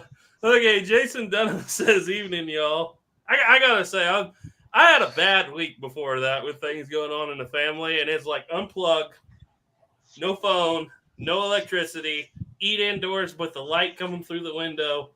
Lots of like-minded people there to talk about trapdoors, people there to talk about history, people there to talk about clothes. Lots of advice for young guys getting into it. It was breath of fresh air that whole time. I loved it so much. Awesome. And that's one of the great things about going to doing this is that you get to disconnect from the modern times for a little bit. Mm-hmm. You actually get to kind of step out and step away. And it's awesome. So yeah, that's one of the things I've always loved about doing it is that I get to step out of today. I get to step back in time, and I'm a different person. You know, I don't worry about what's going on in the Well, world right now. that's what I told you when we walked in there. I said we were walking down the road to go in there, and I told Duke, I said, isn't it so amazing that with all the wars and political turmoil and everything going on in the world right now, you and I don't know what happens after May 24th of 1867 right now. And there's enough going on back there, but you don't have to actually Right. Yeah. Okay, I'm back. Oh, you're back. I was reading through some comments. Jason, go ahead though. You were on a roll talking about Bad Hand, I think, and teepees and Yeah, his I think. Hold on. I'm not. I think you guys can still hear me. yeah, we hear you good. Okay. It actually. We did hear you. We lost you now. Maybe he'll be back. We can't hear you anymore, Sheldon. Oh. Okay. There you are. There you are. There you are. Okay, I was able to hear you, but yeah, I think you just gotta close the browser. But yeah, I had a look at it. He said, yeah, I think he used I think for a 20 foot, I think that's when it kind of catches up where it's like 20 hides per foot basically.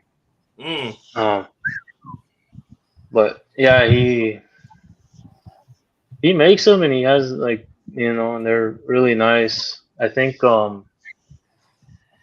back when I was helping the local college, they were going to talk to a guy in the Black Hills who kind of makes them where you can go around help, you know, people learn how to make them. Mm-hmm. And because I was getting contacted about TP poles from my uncle, and they said that guy in the Black Hills, he wanted $2,500 for just a 12-foot buffalo hide TP. That's pretty cheap. I was about to say that's not bad Yeah. to count the cost of the hides. I Yeah. wonder if you went to a company that slaughter buffalo for, you know, because you still buy buffalo Yeah. meat, right? Yeah. And see if they would donate any of the hides at all towards the idea of living history. Say, hey, this is what it's for. See if they would get behind it to at least give you a really good deal on it. Because you'd be amazed how a lot of these companies would do stuff like that. Yeah, I got told All you gotta do one is in ask. Wyoming that I got told one in Wyoming that has buffalo rolls. There's a local butchery, but usually every time I call them, they have, one, never answer, or they say, "Oh, we'll get back to you." They never do. And It's because not only they used that, to, the amount of hours once you have a raw hide. yeah, because you can. Yeah, you're gonna put a lot of time and effort. Because if you buy, there is a buffalo hide book. It's not too thick. I think it might be like $20 or so. There is a description from the 1903 Chicago World Fair where they have some Cheyenne making a steer hide tea because they got steer hides. Mm-hmm. And because it was raining, it was taking them a long time. But it'd be like day one, got the hides, cleaned some, day two this, day two that. But they had a whole team of women doing it. That actually Yeah. know what they're doing. And I think like for however long it was, like a month, they still didn't get most of it done. Go to your local college and say, hey, I need a whole bunch of people who's willing to know what it's like to actually turn this into an actual hide. We'll have an educational class on it. And before you know it, you got to think like that, Sheldon. You'll be amazed what you can get done with free labor. Yeah, the college will do it, but they'll be like, "Oh, we're going to keep it at the end." Oh, yeah, that is true. Normally. You have to pretend. Well, you don't have to pretend. You say, hey, this is actually for a real reason to represent the tribe, represent our people, you know, that kind of stuff. Yeah. And, yeah. Because I I think you'd think get away with it. nowadays with how they butcher or skin buffalo and stuff in the factories, Probably wouldn't come out the same. no, there's a different way to do it. So the way to do it back then and the way you should do it now to get like a square-ish hide is instead of running on the inside of the leg, you run on like the back of the leg and the front of the leg, like from the hoof down to the brisket, like the front of the leg, and in the back from basically the hoof down to, you know, I the get tail what you're section. saying. And then you do that, and you get it out. It's more of a square versus how they look now. So because how they look now, you have to get more heights and make up that gap. Yeah. Right. And it takes a lot of work to process that to get it to the point of being ready to tan. And tanning itself Oh yeah. is a lot of work because Mm-hmm. I've scraped on a buffalo hide out there at Bent's. We started with a green hide that had been taken off of a buffalo. I mean, they skinned the buffalo, wrapped it up, put it in the freezer, thawed it out, and we were scraping on it, so we had to flesh it first. That hide, and this was a young cow, that hide was that thick. Mm-hmm. Mm-hmm. And we were sitting there trying to cut the holes to drive the pegs in. And I don't care how sharp your knife is, you can't cut. We was actually having to take our knife, put our knife there, and smack it on the back with a stick Yeah, that's what I was doing with mine too. to puncture through. And that's when I realized that butcher knife that I got is worthless. Mm-hmm. I did not want to So puncture. one thing I've been learning is butcher knives and the skinning knives were like the more popular knives to be traded. Yep. But as soon as they got them, they did whatever the heck they wanted with them.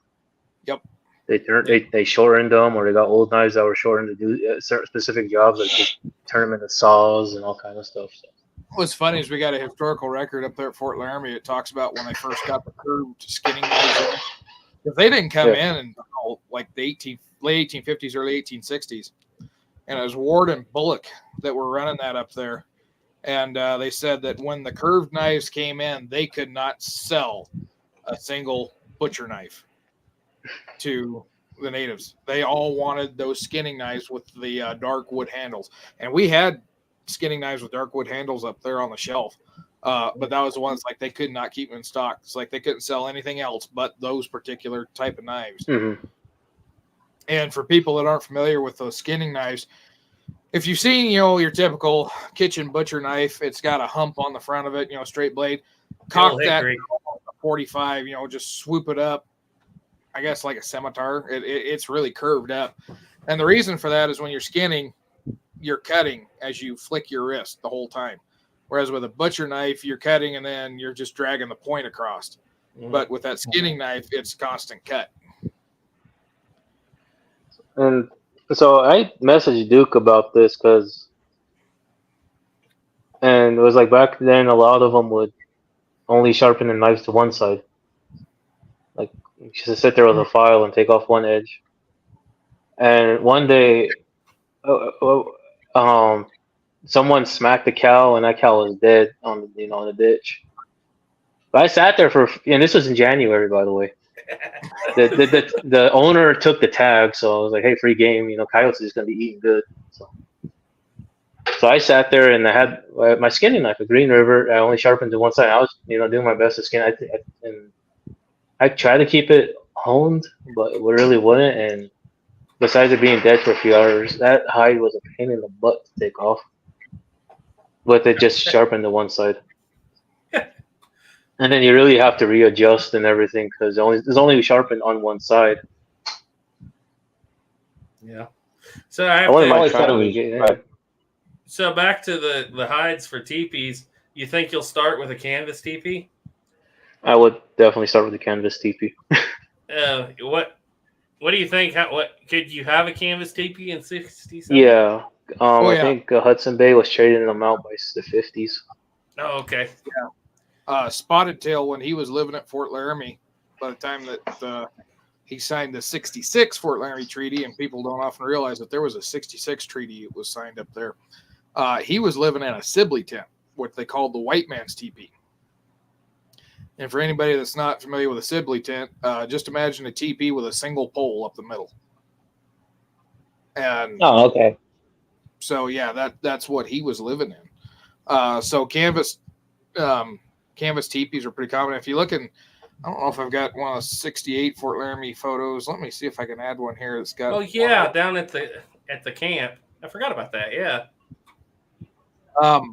They've got some pictures on camp. Apparently, none of them are in the right format. I can't upload them, but they've got. Well, there's another way I can do it here. Hold on, I just had realized I can't pull it up there if I've got them downloaded. Yep, I sure do. Give me 1 minute, guys. Okay. There's one picture of some Cheyenne women working buffalo hides in the back. I think it's like early 70s, but you can see the teepee in the background. You can see the the seam running up from the canvas teepee. I'm going to share this picture here, so it's going to take over the Okay. thing here. But if you look Oh, in this teepee here, you can see those lines. If you can see my mouse going, you can see the lines from the seams. That is a big canvas teepee. The one in the back there, I think, is a buffalo hide teepee. It's hard to tell, but this one right here, you can see those white lines right there. That's the where them strips of canvas go together. Hmm. And Wonder so how yeah, long- Wonder how long a canvas teepee would last. Long time, longer than the buffalo hide teepee. Oh, longer than the Yeah. hides? as long as you take I care of think- them. Mm-hmm. You don't lay them down in the rain. We had that happen up at Fort Laramie. We had a big, almost 20-footer. I think it was an 18-footer. I don't remember. It was a big teepee. The canvas alone weighed about 175 pounds. I made the mistake one day and threw that on my shoulder. And but anyway, we put that up, and it blew down. And it was about a month before we could get enough people organized to get over and pick it up, because something or other would come up. And by the time we went over there to pick it up, it had been rained on. It had been on the ground. Sun had been wearing on it. We went over and picked that thing up, and it was rotten. It was gone. It was done. Well, I forgot. Yeah, before that, we'd set it up where we tried to set it up, and we couldn't get it set up because it was just too heavy with the amount of people we had. And so we went over there. It was a week or two later, and it had gotten a little bit wet. And in those wet spots, it had got a little black mold on it from just sitting on the ground, folded up. And every one of those spots where there was black mold, that canvas went just ripped.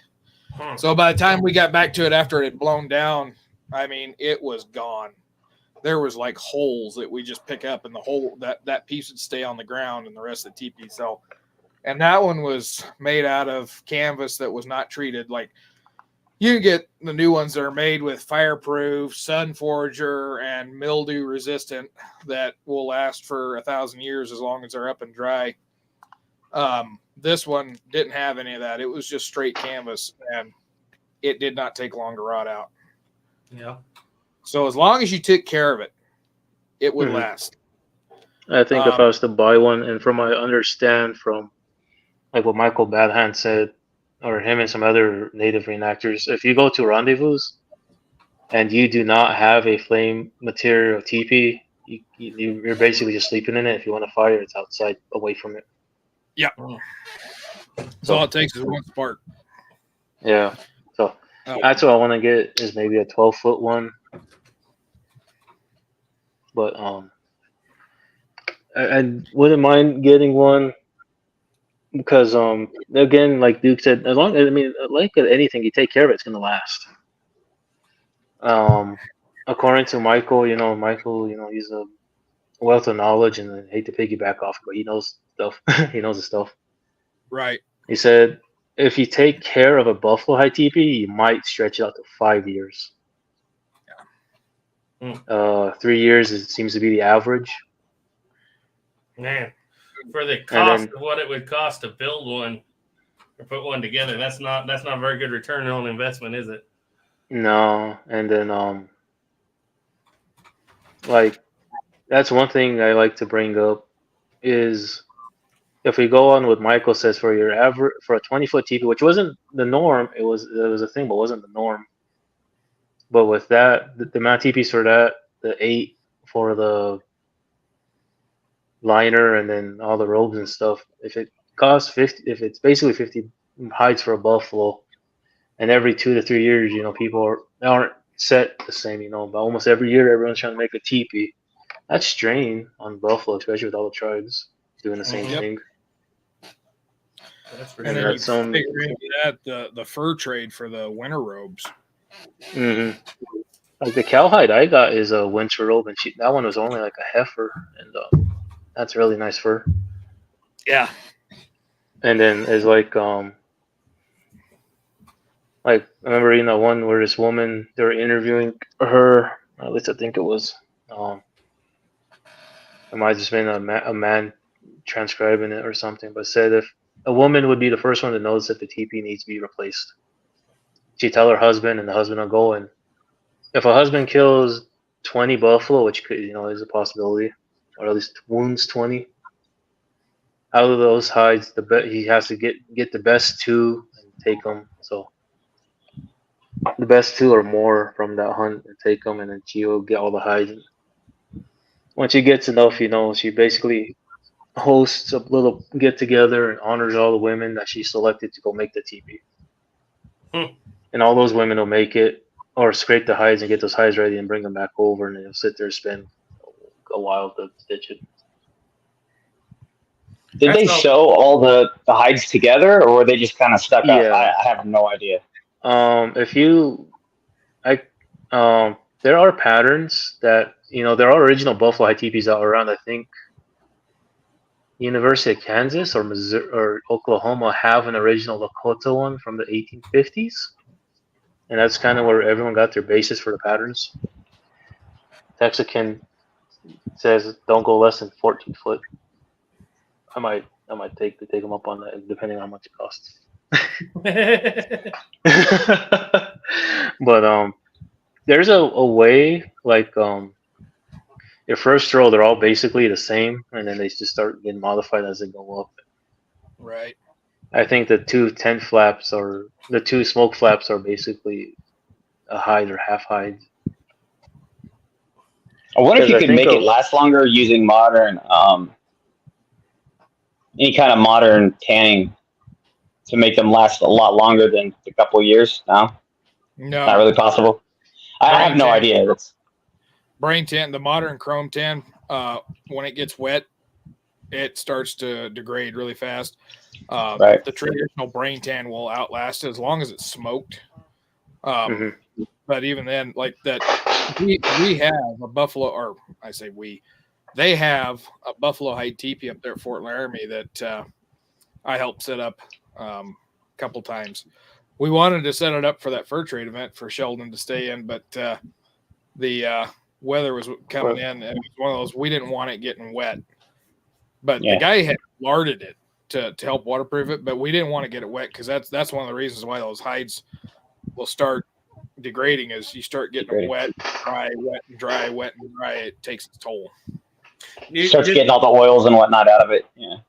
Do you think the buffalo hides would provide better insulation than the canvas? Yes and no. So what really was the thing was that liner was, to if any air got swooped up, it'll send it up the smoke flap. And some, I don't know if it was Universal, it might have been, but there's an interview with the old woman back in the 1970s, and she was a little girl during the Wounded Knee massacre, and she said she grew up with her 2 grandmas in buffalo hide teepees, and she explains that they even had like a topper of sorts that they would put around the top, not like in like enough to where they could probably like kind of slouch in, and it basically be like a ball inside the teepee for when it got like the negatives. So it'd be like, so yeah, just imagine like a ball inside the teepee, and that's basically what it was. And then because that was actually interesting because you don't ever see anyone talk about that. So yeah, what life would actually be with a really hot or really, really cold. That is pretty interesting. Well, if it was really hot, they would just roll the teepee up, or and then you could they roll up. So basically, it's just the frame. You can see everyone in there doing their thing. So kind of like what we had last weekend. Yeah. Yeah, I remember that Saturday morning after you guys set up that tent. I look over there and I was like, something ain't right. There's bright orange tarp underneath everything. I was like, you guys might want to go hide that. I mean, you can put it out when you go to bed, but hide that during the day. And then I looked over at Henry's and his tarp that he had underneath his blankets was sticking out just a little bit on one corner. Well, it's pretty bad when Duke looks right in your tent and don't even have to open the door because it's so high off the ground. Right? Ad poles were for a different tent. I think so. Yes, I very much Yeah. think so. It wasn't so, So bad hopefully- if the wind wasn't blowing 80 miles an hour. Mm-hmm. I said I Yeah, wasn't but that even sure wasn't if I got fun any at all. sleep because it was cold. And of course, I'm sitting in Henry's pyramid tent, and it was up off the ground too, because he stretched out the legs just a little bit too much. But it has little flaps that come underneath it, so you can put a ground tarp on top of that, and it's completely sealed. So those things that sit down. So I'm sitting there in that pyramid tent, and the wind's blowing, and I'm sitting there like, God, I'm not gonna be able to sleep at all. I crawl in there, and it's like it's dead quiet. It's nice and warm in here. I was like, But Sheldon. there's a should reason stay- why. There's a reason why I didn't want to. I was about to say it wasn't necessarily dead quiet on the outside. I will just say this. I am convinced that the whole reason why beans were such a staple back in the 1800s diet. You had plenty of warmth in the night when they started acting up. Oh, well, that was interesting. Yeah, hopefully. Well, hopefully- I gotta read a few comments Okay. here, guys, and then we'll get back Okay. to it. Okay. What do you have to say, Sheldon? Sorry. I'll let you go read the comments. Okay. Kodak Tackman, when Snapper a while back said he needed a reason to carry a single action army, he said, I carry one daily anyway. Where I live is you can't really get away with that. I wish you could, but I can't. Mill Creek Range said, Snapper, I'm hoping to make it to Tombstone in October for El Dorado Days. There you go. That would be fun. Tennessee. I'm actually trying to get to Tombstone in October as well. So hopefully, hopefully. Tennessean said, sorry to go off topic, but Garrett, are you still going to do a video on that Fox side by side? Yeah, I will. Been wrapped up in the trapdoor video here lately, but I'm done with it. So I'm working on a few other videos, and that'll be at the top of the list. Let's see. Texan said, late again, boys. Life's been beating me up recently. Work. Oh, that's too bad to hear. Wayne Culbertson said, I now portray 18th century artist. Kodak Tackman said, Texas 6 to feel your pain. Old one guy said, New Rockford, North Dakota has a buffalo processing plant. Bad Tortilla said, free labor. That was back when we were talking about video game Gooner said, fans allowed on. Not sure what he's talking about. Todd B said, Garrett, I was hoping you were going to adopt Duke. Well, Duke knows he's already been adopted by my parents. So he can stay. They live 5 hours away.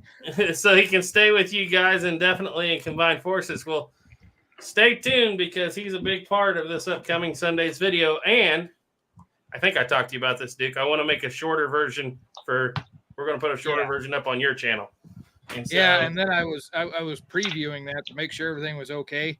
And I'm sitting there watching it, and it's like Garrett had to put the one scene in there where I just about drop a trapdoor because the barrel. well, it's accurate. They get hot. Garrett had put 8 rounds through that thing. I'd put 8 rounds through that thing.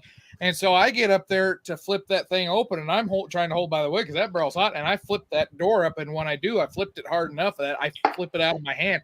And I managed to catch it before it hit the ground, but and then I grab it by the barrel when it drops. I'm like, oh God! And I'm like, Well, keep it together, keep it together. You read about the wagon box fight. What's the one thing universally everybody says? Can't touch the rifle after 20 shots. Those big, heavy 50 caliber cartridge guns like that, no matter what they are, sharps, anything.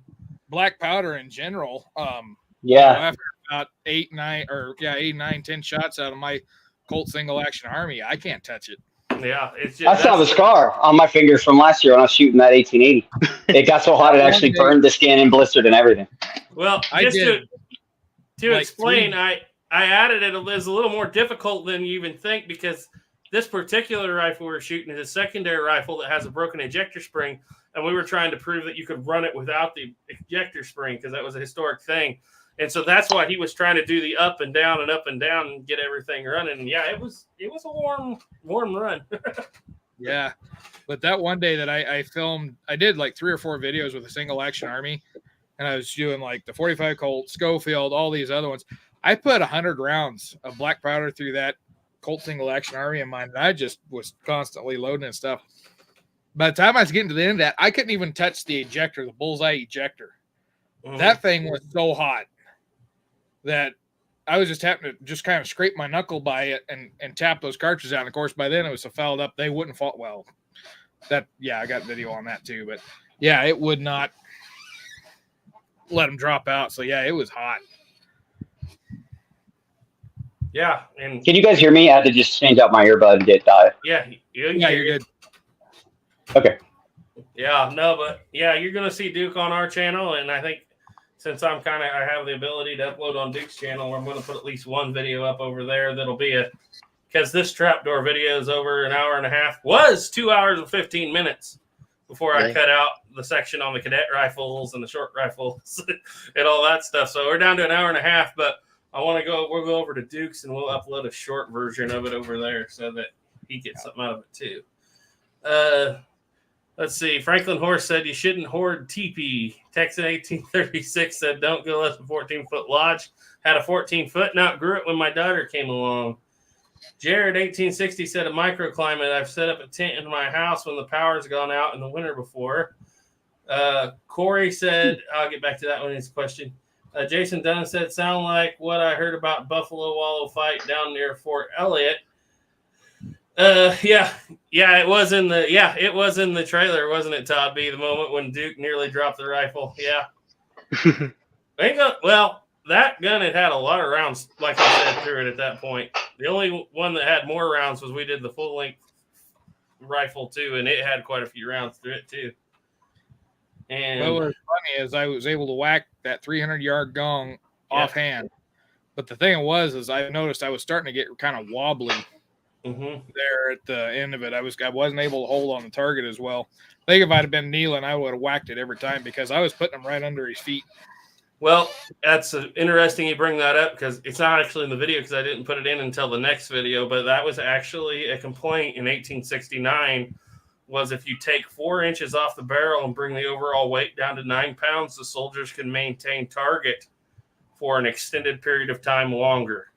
And I was thinking about that because you were talking about how you were so impressed that was a big, heavy round doing 1,200 feet per second and you weren't feeling the recoil. A lot of that is that big, heavy, long 3-band rifle. And you were talking about how the 45-70 you felt like kicked more. Yeah. A lot lighter rifle, 2-bander, 32 well, inches. And I shot black powder. Of course, they were 500 grain bullets. Yeah. So that bullet was heavier than what you were shooting. Yeah. And those 500 grain bullets out of my Sharps 45-70 with 70 grains of powder. That Sharps rifle, it was 10 pounds. And boy, that thing would put a wallop on me. Yeah. See, that one you were dealing with there was 11 pounds and plus some. But you build less pressure with that bigger 50 caliber round, and it's 50 grains lighter than that 500 grain. I can see why the 50-70 and the 50-90 were so popular in the early buffalo hunting days before the 45-110 come out. Just because those big 50s don't kick. They said like the 44-90, which was one that came out in 1869, I think is when that one came out. They said that was like one of the heaviest recoiling Sharps rounds was the 44-90. That's what I love about that 50-70 because 1,200 feet per second is slow. And when you stretch it out to plus 300, we made one shot that day at 500 yards. Actually, it was a little more than that when I had messed up the yardage. And when we actually did go out and measure, I think yesterday Ethan did, turns out that was, we were plus 300 when you made those shots and closer to 6 when we were up on the hill. But it's only doing 1,200 feet per second at the muzzle. And by the time you get to 300, it's going a lot slower than that. So it's like but it doesn't matter how slow it's going. When it hits that target, it's wham, it just hits like a sledgehammer. It's getting hit by a heavy. What's that saying? Fat and slow is better than skinny and fast. Yeah. I want to say something, but my game kicked.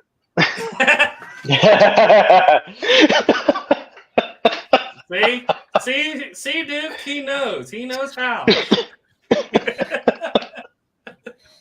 Oh, okay. Okay, so let's go a few more comments here. It looks like Duke's getting tired. We're going 2 hours now. We're going to have to think about shutting her down eventually. Having a lot of fun. Yeah, I'm gonna have to go soon, anyways. So Yeah. Well, my eyes are itching to. It's my allergy pills about wore off, so it's that time of night. Okay, Corey8791 asks, sorry guys if I'm behind on these comments, but any update on GoX powder? They got it now. I've seen people testing Yeah, it. it's out on the shelves, but it's expensive. $40 a like pack. everything these days. Yeah, go ahead. It's pretty. It's real expensive. God bless Dixie, home of the rebels. Said hello. Shooting 1860. Gotta go, gents. Fix a busted rolling block. Sorry about that. Jason Dunham said, okay, we were talking about Todd B said, I noticed when he about dropped the rifle. Byland and C said, shooting a Model 1868 and Model 1866 side by side, you will feel a difference in the recoil. Yeah. And we actually did that with the shorter 1866. And the funny thing was, I think it was because Duke had on more coat than I did. But I feel a little more dramatic difference in those two rifles than you did. You said it was pretty marginal for you. Yeah, I noticed some more recoil, but I mean, my 12 gauge with duck shot in it kicks harder than that. Oh yeah, And it's a semi-auto with a padded recoil pad. Well, there's an officer in 1869 his troops were trying to use it in a shooting competition. They had kind of like a Creedmoor competition, and he complained that the reason that they lost was the recoil was so severe as to lame the shoulder for 2 weeks. Now I can see sitting in the prone. It might. That would knock you around because. But Ethan, and that's one You thing. have to realize he is an officer. Officers really don't have that. You know, But he's an officer, Victorian era officer. I've shot that Sharps when I was shooting it with those heavy loads offhand. My shoulder didn't hurt because I'm rolling with the recoil. And with them 50-70s, that's probably why I didn't notice is because I'm rolling with the recoil. Put that on the bench or get in the prone where you're into it and there's no rolling with the recoil. You're taking the recoil. There probably would have been a noticeable difference. Yep, I think so. But Ethan put 10 shots or so from the prone through it, and he doesn't ever complain that it kicked very hard. So, but well, he's also fired more guns than you and I will ever get a chance to. That's true. That is true. Let's see. Laser rangefinders for the win. Yeah, Ethan went back out and officially range found because we've moved our table back and forth so many times that I always forget where we were at when we took these shots. And it's always over 300, but I think in the video, just to be safe, I put 275 on Duke's shots. But in reality, when we went back with the rangefinder, he was well over 300, like 320, actually, pretty close to that at that range. But And you were constantly hitting the target fairly easy at 320. It depends on how long you let your barrel cool, and I've noticed that. One of us will shoot, and then we'll stop and reset the camera, and we'll hit the first shot. Now, if you shoot 3 or 4 times, that barrel starts swelling up, and your accuracy falls apart. It's an interesting phenomenon. And then you stop, reset the camera, let it cool down for a minute, hand it to somebody else. They'll hit the first few shots, and then as it heats up, and we're talking 300 plus yards on just a torso target, by the way. So the thing I noticed was my first shot at that 300-yard gong with that both of them was that I hit it right about where I was aiming. I was aiming kind of about the middle of the chest, and I'd hit in that area. And then after that, every shot, and I don't know, I know I wasn't flinching, but every shot, it was like between the 2 feet of that target. They were right down there, probably that far apart, hitting in the same spots. And that makes sense, though. Here's the way those barrels are made. They got, they're going to have stresses inside of them. Once it heats up, it's going to start doing all the. Unlike barrels today, like a brand new barrel you can get that has 0 stress in it that will stay. And just the way they're manufactured. That black powder is making it really, really hot. Really, really hot, really fast. Yeah. Depending on how it's loaded too, because I know some of those bullets had a little tighter crimp than some of the other ones. That will all affect it once you start getting out there at distance. Oh yeah. You also have to bear in mind, had that been a full human length target, you would have took it in the waist every single time. Yeah. That was only a torso to head target. Right. If that had been a buffalo, you wouldn't have missed once all day, or a man on horseback. So at 300 yards, you were ringing them right in there because you were just that far under. Whenever you, And that is amazing for that. Killed the horse. yeah, and it's not the first time, because we had another channel come out and shoot a couple months ago, and he was actually running an 1884 with a 500 grain bullet, and it was I can't think of his name. This is sad, but it was a friend of Ethan's, and he filmed it, and he probably fired 50 rounds at that target and missed twice. And that's just those big rifles, those big buff. They knew what they were doing when they designed those 50 caliber rounds for long range. They really did. Let's see over here. Okay, boys. God bless Dixie, home of the Rebels, wants to know your opinion on the LeMat revolver. Overhyped curiosity. I used to want so I actually still have squids. I got to get back to them. But before I ever played with one, I wanted one so bad. Like, I thought this was going to be the coolest gun. You know, it looks amazing. It is so much amazing about it. You hold it in your hand, you're like, this thing is massive. It's not very ergodynamic. It's really hard to cock because it's got a really weird, the way everything's lined up. I love the way they time the gun, how they use a pin. It's really neat how that works. But it is, I completely agree. It's an overhyped, way too big. It's not very realistic in the real world at all. It's cool, but it's more like an overhyped curiosity. That's about it, really. Gary? Sheldon, you got any thoughts on the LeMat? It's too French, even though it's American. Very good point. Very good point. I never handled one really. I've definitely never shot one. I mean, I've held them in my hand at gun shows, but I've never. So I can't give an honest opinion outside of guns get pretty big in a hurry for me like that, especially if I'm carrying them every day. That's one of the reasons I really like that 62 Pocket Navy, a decent caliber and a smaller gun. And so, the sights too. Those sights on the LeMat, they're massive. I mean, it's like they're huge. You're not going to do any real. I mean, it's not really meant for anything like hard cramming, but they're not very precise at all. A guy that shoots black powder that I know told me, he says the thing about a LeMat is he says you're carrying something that's the weight of a Walker. Mm-hmm. He says you got 9 shots plus that shotgun barrel, but he says the shots are not as potent. If you're going to carry that much weight, carry the Walker. Less rounds, but a lot more knockdown power. Sadly, simpler. And also, he said the loading lever, once you break the loading lever, you'll never want a LeMat again. Yeah. And those the loading lever is crap.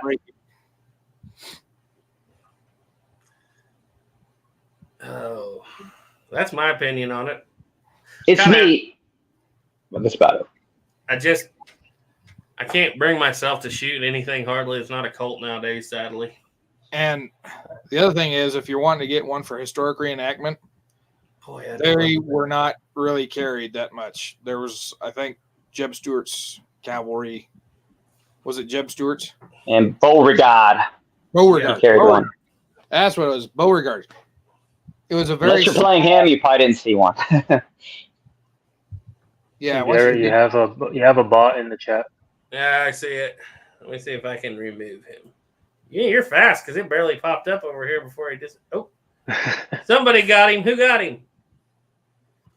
I got him. Yeah, you're fast. I seen that about the time Sheldon said something. I'm like, I'm on it. Yeah. Well, it was a noble cause. Yeah. Okay. Franklin Horse said, "Did you see Top Leader Mouse gave a nod to everything Black Powder the other day using his closing line?" Yeah, they're friends. They've collaborated before because Top Leader Mouse sent him some 12 gauge ammunition to try with Black Powder. So yeah, they've collaborated. Old Jake. Old Jake's doing great. I tried to get him on, but he had family in town. That'd have been a fun chat too. He abandoned us. He abandoned us for family. How could you do such a thing? Availability. His one of his latest videos, pretty recent video. Get into making black powder and use cottonwood, and you will have GoEx. Yep. Okay. Yeah, that was cool. For that video. The thing about cottonwood is it's probably the most common tree in the United States. Except for where he lives, he doesn't have any. That's true. That was hilarious because he kept talking about somebody needs to send some cottonwood. Well, one day I had a cottonwood tree fall down on the fence, and Ethan and I were out there cutting it up, and I was sitting there holding my hand. And I was like, problem solved. Boxed it up, sent it out to Jake. And next thing you know, we got cottonwood powder. So I'm actually happy to hear that, just because I feel like it's a travesty to load anything but cottonwood into that my Griswold and Gunnison upstairs. I think it'd be cool to just I'm going to make some only for that gun and that gun only. Confederate powder. Well, I had an interest. Sorry, Garrett. go ahead. Go ahead. Oh, if you read White Bull's book, that Stanley Vestal one, he talks about how, there was always someone trying to figure out how to become bulletproof back then. That was like the main issue. Mm-hmm. So there's this medicine man, he has a brilliant way to how to become bulletproof. So they try it, do all the stuff. He says that they wanted to use White Bull's revolver because he says a revolver is a brand new thing in those days. So yeah, and White Bull was 16 at Fetterman or something like that. So might have been early 70s or late 60s. I think early 70s. Well, he talks about how he loaded it with an inch of powder and a ball wrapped in buckskin, I think. He said the shots didn't kill the guy. I just wonder if like flyers, but one of them got hit. So they were testing this. How do you test that? Except for shooting at your plane. That's what they did. They stood out in the middle of the village, gathered everyone around, and shot at each other. That is awesome. Oh man, that is awesome. That's my kind of people right there. And then White Bull again, because he was somewhat of a ladies' man. If you read his book, you're like, oh, this guy does not know how to calm down. Oh, that's pretty good. And my favorite. Oh, go ahead, Sheldon. Oh, I was just gonna say that he was married to this one woman that was like really jealous, and no matter what, he was always jealous. And then he was seeing this younger girl, and she said, "Oh, basically, the gist was this: prove that you're faithful to me. Let me hold on to your revolver." He's like hesitant. He doesn't really want to give it to this girl, but he does. He reluctantly does, and he go on the warpath or something. His wife hears about it, goes to that other woman's tent, embarrasses her. He's saying, "That's my husband's revolver. Give it back." And I forgot what else. But the jealous wife gets a hold of the revolver, and she goes back. So White Bull comes home, and he sees the jealous wife with the revolver. I wonder what was going through his head the second he seen her with that thing. Run. Well, are we bulletproof yet? That was the first thing that was going through. Favorite story there of where they claimed that they bulletproofed their shirts. The medicine man said bullets won't harm you, and they all line up in front of soldiers. I forgot what fight this was. I think it was in 1865. But they said that the soldiers' bullets will not harm you, and they line up in front of the soldiers, and the officer gives the order, draw saber. And the natives left the field. You forgot the medicine against the saber. It's like, Common we're tactic. bulletproof today, but we ain't saber-proof. Yeah. Bulletproof medicine man. He I guess around the time he did it. Okay, so this actually might be early 70s because they talk about the fight they had with the Métis up in Montana. where the Métis kind of had their own little circle or dug in. And one of the stipulations was they couldn't wear anything red. And I guess one of the guys who did the whole ceremony had like a little piece of red cloth on his shooter's bag, so he got hit. Yep. Yes. Well, what was it? Roman nose. Said his medicine was strong, no bullet would touch him, but Wrong he had spoon. ate food that was cooked with a metal spoon. And they said that's, ruined his medicine. That's why he got killed at Beecher Island. Yeah, those guys back then, they took it serious, but that was their entire life. So Yeah. Yeah. Some of the things that it sounds silly to us now, but back then that was some big superstitions. yeah, that two leggings, that Crow Warrior, he talks. I'm sorry, but like you said, nowadays it sounds silly. But he talks about how he's always wanted a vision. He's kind of getting mad that he really didn't get one he wanted. Mm-hmm. And he went to go have a vision. He said it was like kind of where like south of where Hardin is now. He talks about basically going to a prairie dog village, and he's doing the whole vision thing, starving himself, and he even I think he cuts off a finger or some shit. Oh, sorry, oh my bad. That's okay. You got a slip. That's fine this time. And he's sitting there basically bleeding out, self-starving. He's having, he's sitting there having himself a wicked vision. And someone from his camp shows up and it kind of disturbs it. And the guy's like, "Oh, I'm sorry, I didn't know you're having a vision right now." Takes off. I'm like, man, he's bleeding out. I guess he just does that every now and then. You walk up to your friend bleeding out. Oh, I guess he's just having fun out here in the woods. Oh, I didn't know you're having a vision. It's kind of I'm obvious. sorry, I was reading that. I mean, I understand, that was, a big thing for them, but I was reading like, man, if I caught one of my friends doing that, I'd probably rush him to the hospital right away. Yeah. I think he said he was gashing his arms and legs or something like that, so it's really bleeding. I mean, if they knew what they like, say you grew up around that, knowing that that's how you would get a vision. Yeah. The second you walked up to him, you should have known that he was trying to get a vision, right? So why would you disturb him? Mm-hmm. I see it in both ways. Yeah. Well, I'm pretty sure I mean, like, blood loss probably helps in that. Yeah. yeah. Yeah, I'm sure it does too. And just being so hungry and probably dehydrated probably helps with that too. Mm-hmm. It was funny, on that superstition thing I was reading in George Bird Grinnell's Cheyenne Encyclopedia. It's a 2-volume set. They talk about some of the Cheyenne superstitions in there, and one of the things they mention is like if they break a taboo or break something on their medicine, the way to remedy that is they have to eat the heart of a slain enemy. Mm-hmm. And it was one of those that I think it was intentionally done that the punishment for that or the recourse to correct that was so horrible that nobody ever wanted to violate any of those superstitions or those taboos. That would make sense. They took it seriously. Well, here's the thing about superstition, because I always hate it when people start, downing people for what they've believed in history or this or that. Mm-hmm. Shut the lights off for a few weeks and see what you believe. Mm-hmm.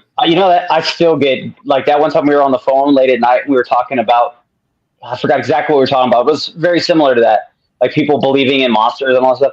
Like go out in the middle of the woods and turn the lights off and have no light at all for a long period of time and tell me what you believe. And I was like, that actually gave me goosebumps because you could say you could know everything in the world and everything you said today, but I guarantee you there are not very many people who go in the woods with no light in the middle of the night and stay there all night with nothing. You can I don't care how.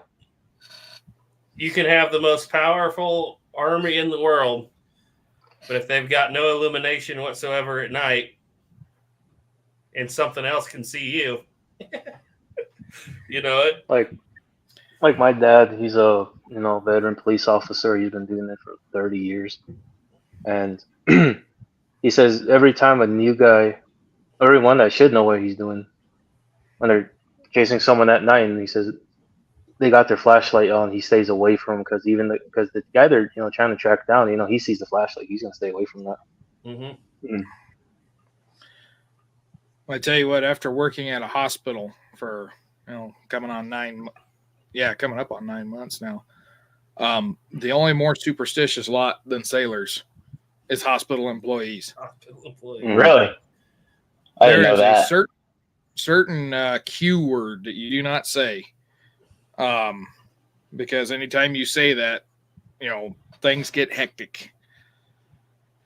Yeah, that's the same superstition that cops and jailers have. I was a jailer there for a while. As soon as you said it, everyone kind of looked at you like they want to smack you over the head. Yep. And full moon. Mm-hmm. I don't know what it is, but a full moon correlates with Crazy people. Mm-hmm. Yep. It's one of those things that's like, it's crazy. You never know when it's going to happen, but there are those superstitions there. Yep. Like, And they're probably there for a reason. I'm sure that very enough old people- defense mechanism. Yep. Like there's that superstition like amongst natives is you never whistle at night. But I didn't hear that until I was like 15 years old, so guess he still whistles at night. Like, I get people mad when I do that. Like, oh, no kidding. I didn't know that. Start whistling. All right, guys, let's run for another 9 minutes. That'll bring us 2.5 hours if everybody can last that long. You gonna be here that I long? don't know what to do. Okay. Let's go through some last of these comments here. Jason Dunham said Beauregard seems to be the patron of the Lamat. Yep. I'll get back to I mean, that. it was built because of him as well. I mean, that was like Yeah. his one of his family members, like step family member, or something like that. Mm-hmm. Yeah. Doc said by Landon C said, I will verify that Duke is right. Sailors and the medical persons are very superstitious, and I'm both. Yeah. That's a good point. Let's see. I'll get back to your question there. God bless Dixie, because that's going to be a little more involved. Mill Creek Range said, okay, guys, got to go work in the morning. Have a good night, everyone. See you later, Benji. Franklin Horse said, devil take the woman for they never can be easy. Usher rigging during What for the daddy-o? What for the daddy-o? There's whiskey in In the jar. By Landon C said, Garrett, I'll bring this up because I don't know if I'm pronouncing it right because I call it something else, I think. Garrett, you or Duke ought to do a video demonstrating the supine shooting position, if that's how you pronounce it, with the M1866, specifically off toe variation. Is that what I call the Creedmoor stance? Laying down, rocked into elbow, off the toe balance? Is that what you're talking about? Yeah, well, yeah, and something. And I tried doing that one time, and I'm sitting there, and it's like, that's going to be really hard not to take a toe off. Well, that's why you think he's saying doing it with the People 66. were shorter back then. You get a longer what you barrel, call it, off the full toe? 40-inch barrel. Yeah, people were a lot shorter back then. So off the toe with that three-band Springfield, yeah, no problem. But for me at 6'1", shooting off the toe, by the time I get that thing out there, I'm pointing at my ankle. Yeah, I hope that's the position you're talking about there. I think it is. Yeah, I know which one he's talking about. Yeah. I need to have Ethan do it. I bet he could do it better than me. Well, he's a little shorter. Yeah, and with that 66, it should be all right. Sheldon, what's that name? Isatai. Isatai said that the Comanche and Kiowa at second Adobe Wall, just as long as no one killed a skunk, but a couple of Kiowa killed a skunk and ate it. And we will not translate out what that name means. Okay, is that the one you always talk about? Yeah. Oh, I don't even know that. I don't speak Comanche, so. I was reading it. It's in Adobe Walls. They talk about what it translates out to, and it's not a nice name. If you go back and he says it, if you go back and watch the Tales of the Trails episode on that subject, good reason to go watch that Tales of the Part Trails. of that is wolf. I'll tell you that much. We ain't going to get into the rest of it. Franklin Horse said, good night, guys. Work comes early, and that's pretty well where we're at on comments for that moment. If anybody's got any questions God bless Dixie, you had a question. What about the Colt Dragoon? Go, Duke. He was the one who asked about Lomax. Yeah. I like the Colt Dragoon. I carried one for a living history event on my hip. It's not bad. It's not the greatest.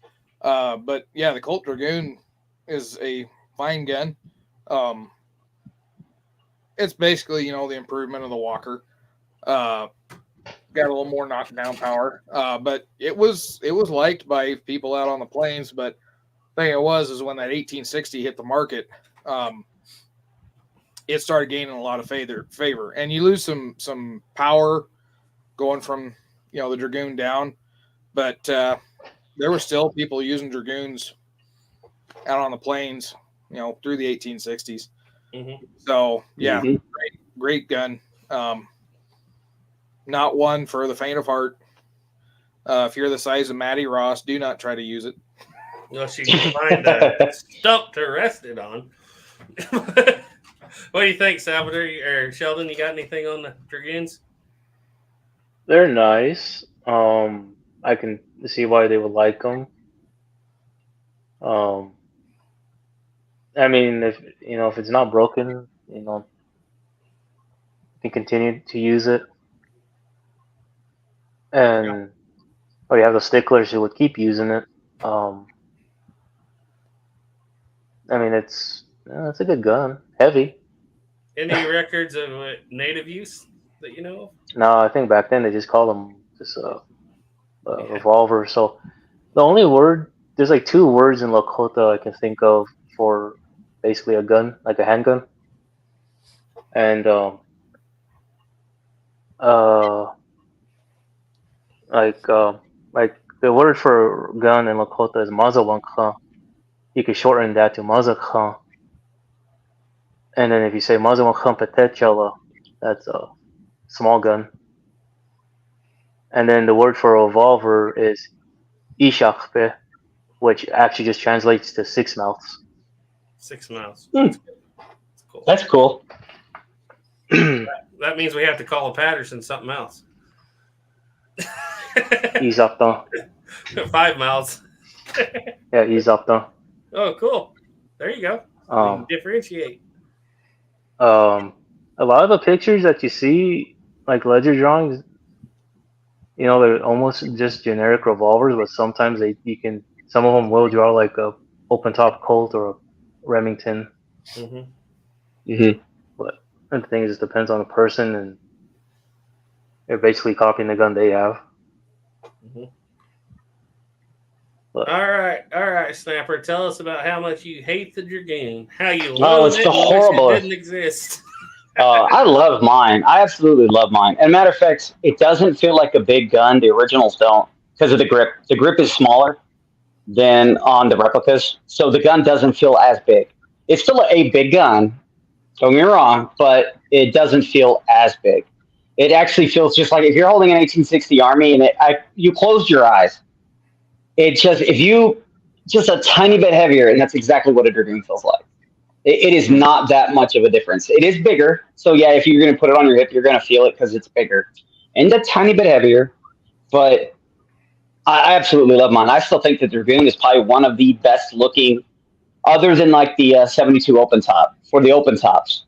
I love the proportions of the Dragoon. I think it's just gorgeous. And yeah, everybody should have one. They're great. I love mine. I'll say that one this. picture. Go ahead. Sorry. I like that picture of Rip. Was it? Rip Ford? Yeah, he has those 2 in the holsters. Mhm. I don't even think he was that Oh, tall. yeah. either. Yeah, he does. Yeah. And they're really fancy holsters too because they're full flaps. Mm-hmm. Mm-hmm. Rip Ford was quite the character. Try to do a Tales of the Trail someday, dude, just on Rip Ford. Yeah. And whenever I get around to asking Doug Dukes on, we'll get into that on one of the lives. But yeah, that is one of those. And I've got a lot of the books on Texas history, so I could get into him. But I think I have a book that's on him. I'm pretty sure I do. I ain't going to try to dig it out now. It is behind a pile of stuff. I'll say this about my thoughts on the Dragoon. There's a lot of horse pistols. I consider even the Beaumont Adams as a horse pistol.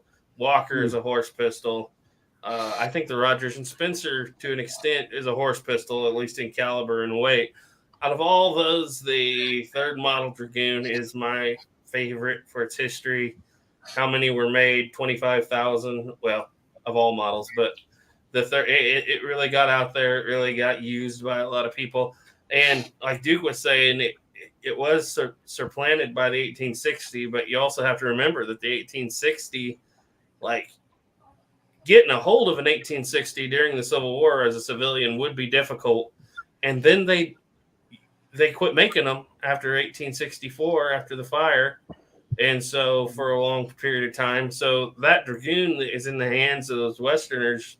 I honestly think a lot of them, that would have been their go-to gun all the way up until, at least the early 1870s. Yeah. And Wild Bill Hickok, he carried one when he was out, because at the time period we were doing out there at Fort Larned, Wild Bill Hickok was one of the scouts that was operating in that area. He carried a Dragoon. He was said to have been able to shoot a seashell into at 50 yards with his Dragoon. That was reported out of Kansas City at the time. So that, yeah. Anyway, all right, you guys ready to shut her down? We have no more comments. Yeah. Mac says it's time to go lay down. You did good, Duke. You did good. You made it through. Yeah, I did. There were some tense moments there. All right, guys. Anybody got anything to say, or you ready to go? Ready to go. All right. As always, guys, trust in God. Keep your powder dry. Bye.